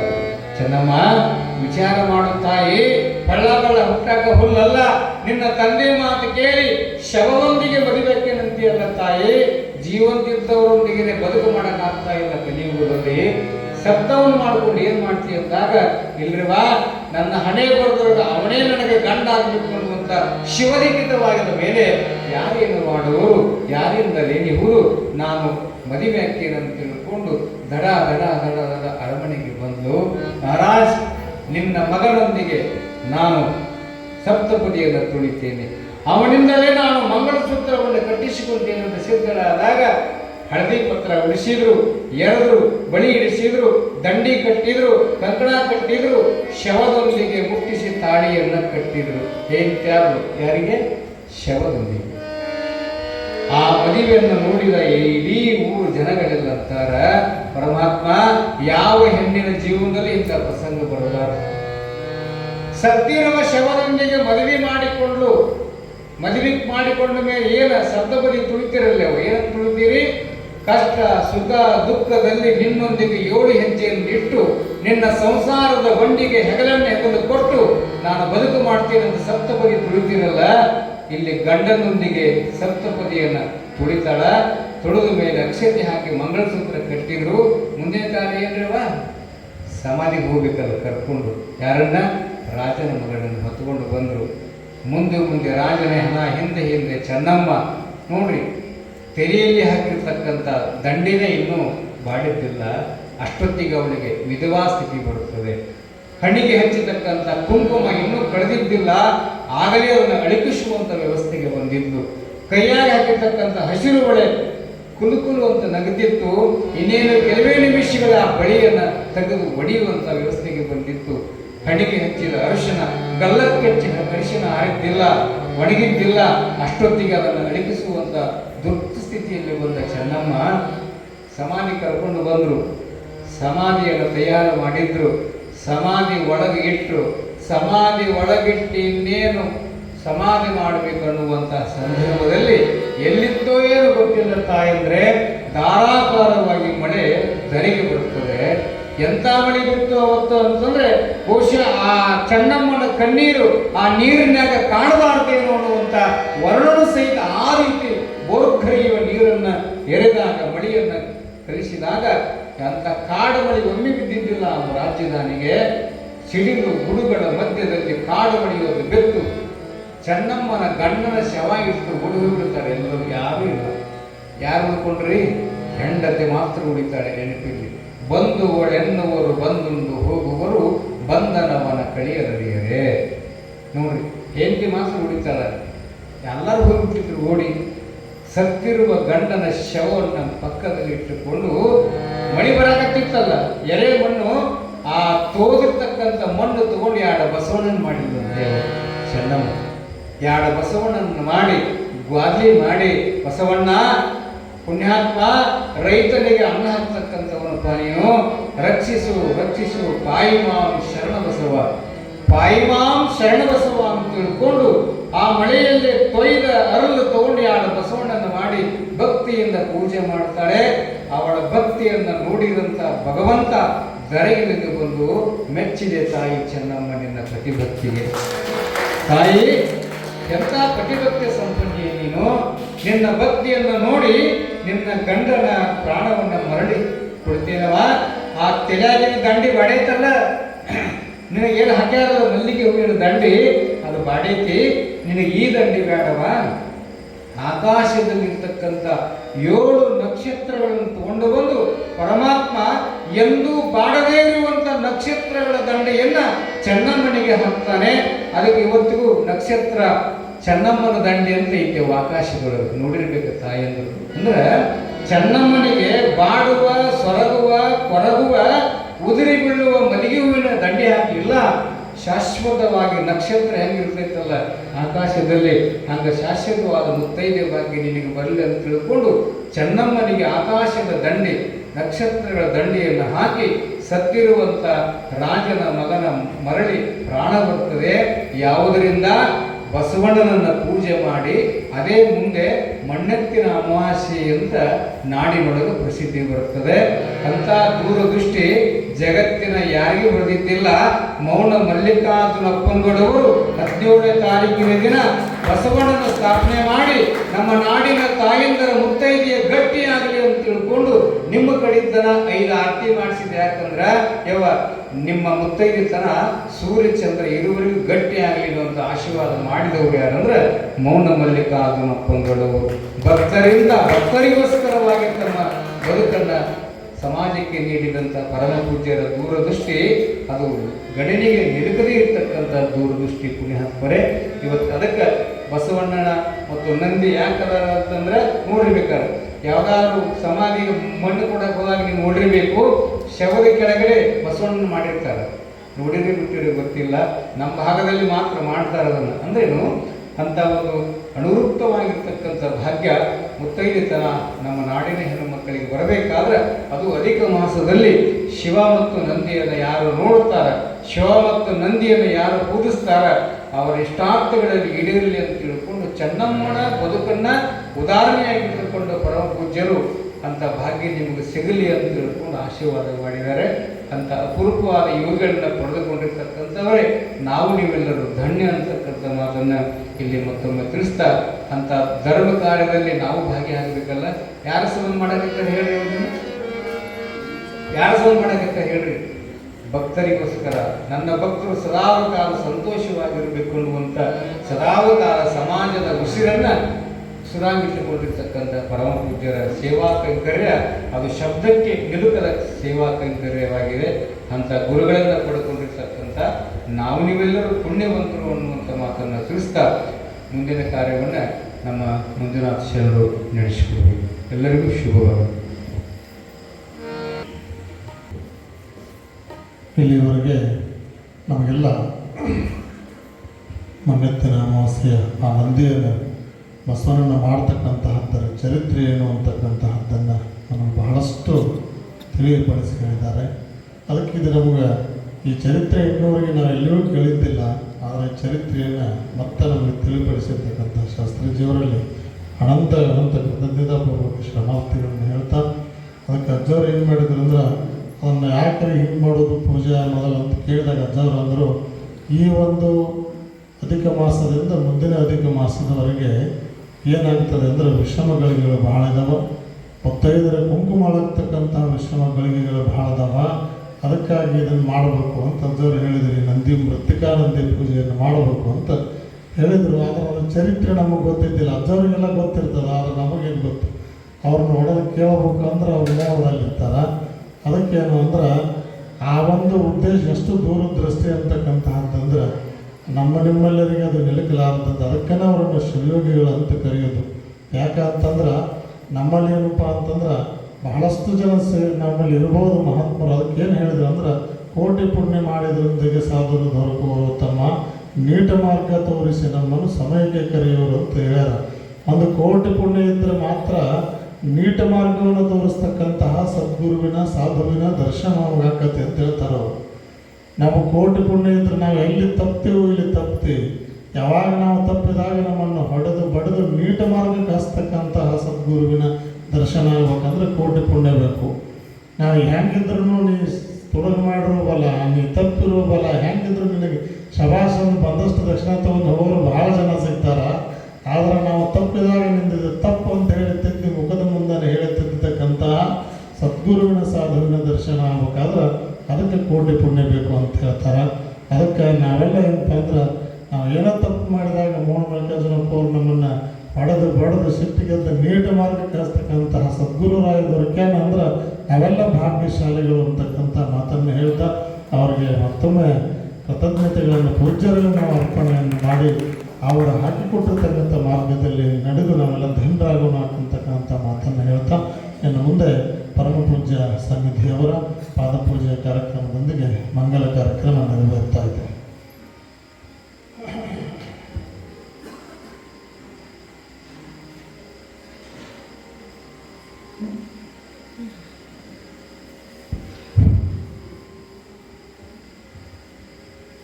ಶ್ರೀ ಶ್ರೀಮಠದಲ್ಲಿ ಅಖಂಡವಾಗಿ ನಡೆದಿರ್ತಕ್ಕಂತಹ ಶಿವನಾಮ ಸ್ಮರಣೆ ಅಂತಕ್ಕಂತಹದ್ದು ಈಗೇನು ನಡೆದೈತಿ ಕಾರ್ಯಕ್ರಮ, ಅಜ್ಜವರು ಒಂದು ಮೌನ ಅನುಷ್ಠಾನ 45 ವರ್ಷಗಳ ಗತಿಸಿದ್ದಾರೆ. ಅನಂತರದೊಳಗೆ ಶ್ರೀಮಠದೊಳಗೆ ಏನು ಅಂತಂದ್ರೆ ದೇಹದೊಳಗೆ ನಿರಂತರ ಜಪ ಅಂತಕ್ಕಂತಹದ್ದು ಸೋಹಂ ಜಪ ಇರ್ತದೆ. ಅದಕ್ಕೆ ನಾವೊಂದು ಕಟ್ಟಡವನ್ನು ಮಾಡಿ ಅದರೊಳಗೆ ಬಿಟ್ಟರೆ ಅಲ್ಲಿಯೂ ಸಹಿತ ದೇಹದೊಳಗೆ ಹೆಂಗೆ ಸೋಹಂ ಜಪ ಅಂತನೋ ಹಂಗೆ ಈ ದೇಹದೊಳಗೆ ಏನು ಅಂತಂದ್ರೆ ಮನೆಯೊಳಗೂ ಸಹಿತ ನಿರಂತರ ಜಪ ಇರ್ಬೇಕಂತಾರೆ. ಆ ರೀತಿಯೊಳಗೆ ಶ್ರೀಮಠದೊಳಗೆ ಅಖಂಡ ಒಂದು ಏಕದಾರಿಯನ್ನು ಹಿಡಿದು ಶಿವನಾಮ ಸ್ಮರಣೆ ಅಂತಕ್ಕಂತಹದ್ದು ನಡೆದು ಇವತ್ತಿಗೆ 10 ವರ್ಷ ಗತಿಸಿದ್ದಾವೆ. ಇದು ಸಹಿತ ಒಂದು ದಶಮಾನ ಉತ್ಸವದ ಒಂದು ಸುವಿನೇನೋ ಅಂತಕ್ಕಂತಹದ್ದನ್ನು ನಾವೆಲ್ಲ ಇಲ್ಲಿ ಸ್ಮರಿಸ್ಕೊಳ್ಬೇಕಾಗ್ತದೆ. ಕಾರಣ ಏನು ಅಂತಂದ್ರೆ ಭಾಳಷ್ಟು ಮಠಮಾನ್ಯಗಳಲ್ಲಿ ಏನಾದರೂ ಶಾಲೆ ಮಾಡು, ಕಾಲೇಜು ಮಾಡು, ಡೊನೇಷನ್ ತಗೋ ಅವೆಲ್ಲ ನಡೆದಾವ. ಅದು ನಮ್ಮ ಕೆಲಸ ಅಲ್ಲ ಅಂತ ಅಜ್ಜವ್ರು ಅಂತಾರೆ. ಯಾಕಂದರೆ ಹಿಂದಿನ ಸಮಾಜದೊಳಗೆ ಅದ್ರ ಕೊರತೆ ಇತ್ತು, ಅದನ್ನು ಭಾಳ ಜನ ಮಾಡ್ಯಾರ. ಈಗಿನ ಸಮಾಜದೊಳಗೆ ಏನು ಕೊರತೆ ಐತೆ ಅಂತಂದ್ರೆ ನಾವು ಎದ್ದು ಕೂಡಲೇ ಏನಪ್ಪ ಅಂತಂದ್ರೆ ಶಿವನಾಮ ಸ್ಮರಣೆಯನ್ನು ಮಾಡ್ತಕ್ಕಂತಹದ್ದಿಲ್ಲ, ಭಕ್ತಿ ಅಂತಕ್ಕಂತಹದ್ದು ಕೊರತೆ ಇದೆ. ಅದನ್ನು ಮಾಡೋಕೆ ಹಚ್ಚೋದು ನಮ್ಮ ಕರ್ತವ್ಯ ಅಂತ ಹೇಳಿ ಕಂಡು ಶಿವನಾಮ ಸ್ಮರಣೆಯನ್ನು ಇಟ್ಟಾರ. ಬೆಳಗ್ಗೆದ್ದು ಶಾಲೆ ಮಾಡಿ ಹುಡುಗರು ತೊಗೊಳಕ್ಕೆ ಬರಾಕ ಟೀಚರ್ ತರಕ್ಕೆಲ್ಲ ಕಳಿಸ್ತಾರೆ. ಆದರೆ ಅದನ್ನು ಮಾಡೋರೆಲ್ಲ ಭಾಳ ಜನ ಅದಾರ. ಈಗ ನಡೆದೈತೆ ಅದು. ಆದರೆ ನಮ್ಮ ಕರ್ತವ್ಯ ಏನಂದ್ರೆ ಕಾವ್ಯ ಹಾಕಿದವ್ರದ್ದು ಈ ನಾಮಸ್ಮರಣೆ ಮಾಡೋಕೆ ಹಚ್ಚೋದು ಭಕ್ತಿಯ ಮಾರ್ಗಕ್ಕೆ ತಂದು ಹಚ್ಚೋದು ನಮ್ಮ ಕರ್ತವ್ಯ ಅಂತ ಅಜ್ಜವ್ರು ಹೇಳ್ತಾರೆ. ಅದಕ್ಕೆ ಮತ್ತೆ ಬೆಳಗ್ಗೆ 1 ಅಲ್ಲ 2 ಅಲ್ಲ 7 ಊರುಗಳಿಗೆ ನಾಮಸ್ಮರಣೆ ಮಾಡೋಕ್ಕೆ ಗಾಡಿಯನ್ನು ಕಳಿಸ್ತಾರೆ. ಆ ರೀತಿಯೊಳಗೆ ಏನು ಅಂತಂದ್ರೆ ಸದ್ಗುರುವಿನಲ್ಲಿ ಕಳಕಳಿ ಅನ್ನುವಂತಹದ್ದು ಇರ್ತದೆ. ಅದರ ಜೊತೆಗೆ ನಮ್ಮ ಭಕ್ತರ ತಳಮಳ ಸೇರಿತು ಅಂದ್ರೆ ನಮ್ಮಲ್ಲಿರ್ತಕ್ಕಂತಹ ಜೀವನ ಪಾವನ ಆಗ್ತದೆ. ಆ ನಿಟ್ಟಿನಲ್ಲಿ ಪೂಜ್ಯರ ಕೃಪಾಶೀರ್ವಾದ ನಮ್ಮೆಲ್ಲರ ಮೇಲೆ ಇರಲಿ ಅಂತ ಹೇಳಿ ಪ್ರಾರ್ಥಿಸ್ತಾ ಇನ್ನು ಮುಂದೆ ಎನ್ನ ರಕ್ಷಿಸು ಬಂದ ಚನ್ನ ಶ್ರೀ ಗುರುಪಾದ ಮುನ್ನೊಂದು ಜನ್ಮದೋಳು ಪಡೆದ ಪಾದ ಹರಿಣೇತ್ರ ಕಮಲವನ್ನು ಧರಿಸಿ ಸ್ಮರಿಸಿದ ಪಾದ ಸರಸಜೋದ್ಭವಗೆ ಹೊರಬಿದ್ದ ಪಾದ ಸ್ವರಮುನಿಗಳು ಬಿಡದೆ ಪೂಜಿಸಿದ ಪಾದ ಪರಮ ಪರತರ ಪಾದ ಹರಿದ ಪಾದ ಮಂದಾರಗಿರಿಯಲ್ಲಿ ಮುಹೂರ್ತ ಮಾಡಿದ ಪಾದ ಅಂಧಕಾಸುರನೆದೆ ತುಳಿದ ಪಾದ ನಂದಿನೇರಿದ ಪಾದ ಇಂದು ಶೋಭಿತ ಪಾದ ಸಿಂಧು ಬಲ್ಲಾಳ ನಂದನೆಯ ಪಾದ ದುರುಳರಾವಣನ ಶಿರವ ಧರಣೆ ಗೊತ್ತಿದ ಪಾದ ಎನ್ನ ಶಿರವಣೋಗರಗೊಂಡ ಸೂರ್ಯಗೊಂಡ ಪಾದ ಸಿರಿಯಾಳನ ಮಗನ ಕೊರಳಗೊಳಿಸಿದ ಪಾದ ಕುಂಭಾರಣ ಮುಂದೆ ಕುಣಿದ ಪಾದ ಬಸವಾಧಿಪ್ರಮದು ಹಂಸ ತಾಳಿದ ಪಾದ ವಸುಧಿಯೋಳಿ ಪಾದ ದಸರಯ್ಯ ದಾಸಯ್ಯ ಪಿಡಿದ ಮೋಹದ ಪಾದ ದಶದಿಕ್ಕಿಯ ಸಮವಲ್ಲದ ಪಾದ ಎನ್ನಯ್ಯನಯ್ಯ ಸ್ಮರಣಗಿರುವ ಪಾದ ಹೊಣ್ಣ ತಂದೆಗಳು ನಂಬಿದಂತಹ ಪಾದ ಚೆನ್ನೈಗೆ ಮುಕ್ತಿ ದೋರಿದ ಪಾದ ಇನ್ನುಳಿದ ಜನಕ್ಕೆಲ್ಲ ಐಕ್ಯ ಪಾದ ನೀಲಲೋಚನೆಯ ಗಂಗಮ್ಮನ್ನೊಲಿಸಿದ ಪಾದ ಬಾಲಮ್ಮವ್ವಯ ಮಗನ ಪಾದ ಮೇಲಾದ ಶರಣರ ಮನಕ್ಕೆ ಮೆಚ್ಚುವ ಪಾದ 4 ಪದಗಳು ಮೀರಿದಂತಹ ಪಾದ ಇಷ್ಟಲಿಂಗದ ಪಾದ ಶ್ರೇಷ್ಠ ಸದ್ಗುರು ಪಾದ ಮುಟ್ಟಿಯರಗುವ ಜಂಗಮರ ಪಾದ ಅಷ್ಟಾವರ್ಣದ ಪಾದ ಷಡಸ್ಥಲ ಶಿವಪಾದ ನಿಷ್ಠವಂತರ ಪಂಚಪುರುಷರ ಪಾದ ಪಣ್ಣೇರು ಗಂಧಾಕ್ಷತೆಯ ಪರಿಮಳದ ಪಾದ ಪರಿಪರಿಯ ಪುಷ್ಪ ಸಂಭ್ರಮದ ಪಾದ ಧೂಪ ಅರ್ಪಿತ ಪಾದ ದೀಪ ಬೆಳಗುವ ಪಾದ ಉಪಕರಣ ಸ್ತೋತ್ರಕ್ಕೆ ಒಪ್ಪಿತ್ತು ಪಾದ ನಾದ ಬಿಂದುಗಳಾತೀತ ಮಹತ್ವದ ಪಾದ ಬೇರು ಬೇರು ಚಕ್ರೋಡಗದ ಪಾದ ಶೋಭಿಸುವ ಲಿಂಗಾಂಗ ತೃಪ್ತಿಯರುವಿನ ಪಾದ ಸದಮಳ ಜ್ಞಾನದೋಳು ಸುಳಿದ ಪಾದ ಕರುಣ ಪ್ರಸಾದಗಳು ರುಚಿಗೊಂಬುವ ಪಾದ ವಸ್ತ್ರಾಭರಣ ಪರಿಪೂರ್ಣ ಪಾದ ನಿರುತದಿ ಸವಿಗೊಂಡ ಪಾದ ಹರ್ಷಾಬ್ಧಿಗಳನ್ನ ಮನಮೊಳಗಿಸಿದ ಪಾದ ಎನ್ನ ರಕ್ಷಿಸು ಬಂದ ಚನ್ನ ಶ್ರೀ ಗುರುಪಾದ ಮುನ್ನೊಂದು ಜನ್ಮದೋಳು ಪಡೆದ ಪಾದ ಮಮತೆಯಿಂದಲೇ ಮಲ್ಲಿನಾಥಗೆ ಮಂಗಲ ಪಾಡೋಣ ಸಮತೆಯ ದಾರಿಯ ತೋರುತ ಸಲಹುವ ದೇವಗೆ ನಮಿಸೋಣ ಸಮತೆಯ ದಾರಿಯ ತೋರುತ ಸಲಹುವ ದೇವಗೆ ನಮಿಸೋಣ ಭೀಮರಾಯ ತಾಯಮ್ಮರ ಗರ್ಭದಿ ಜನಿಸಿದ ಮಹಿಮನಿಗೆ ಭೀಮರಾಯ ತಾಯಮ್ಮರ ಗರ್ಭ ಜನಿಸಿದ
ಮಂಗಲ ಪಾಡೋಣ ಸಮತೆಯ ದಾರಿಯ ತೋರುತ್ತ ಸಲಹುವ ದೇವಗೆ ನಮಿಸೋಣ ಸಮತೆಯ ದಾರಿಯ ತೋರುತ್ತ ಸಲಹುವ ದೇವಗೆ ನಮಿಸೋಣ ಅವನಿಯ ಪಾವನ ಗೈಯಲು ಬಸವ ತತ್ವವನ್ನು ಸುರಿದಗೆ ಅವನಿಯ ಪಾವನ ಗೈಯಲು ಬಸವ ತತ್ವವನ್ನು ಸುರಿದಗೆ ಶ್ರುತ್ರ ಶರಣರು ಹಾಡಿ ಹೊಗಳಿ ಶ್ಯಾಮ ಸುಂದರಗೆ ಮಮತೆಯಿಂದಲೇ ಮಲ್ಲಿನಾಥಗೆ ಮಂಗಲ ಪಾಡೋಣ ಸಮತೆಯ ದಾರಿಯ ತೋರುತ್ತ ಸಲಹುವ ದೇವಗೆ ನಮಿಸೋಣ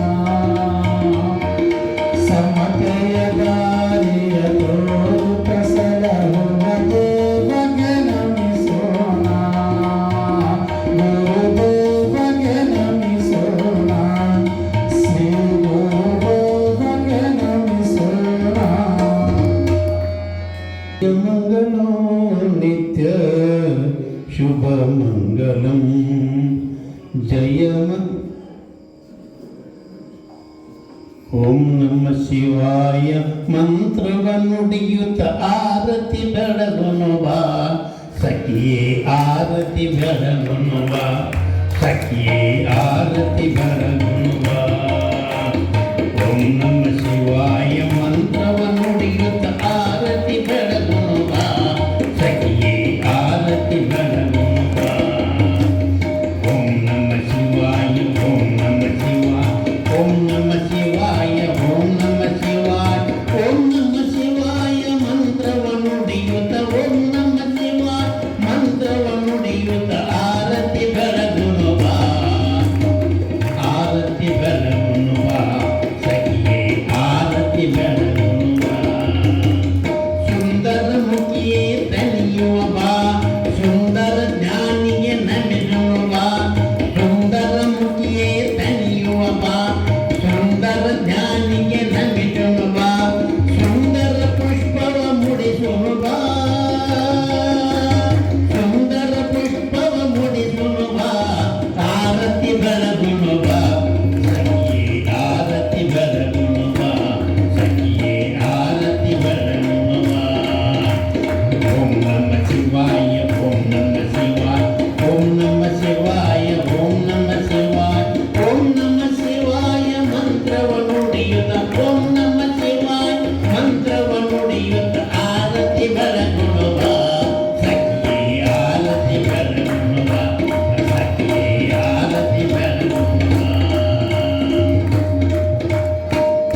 ಜ್ಞಾನದೇವ ತುಕಾರಾಮ್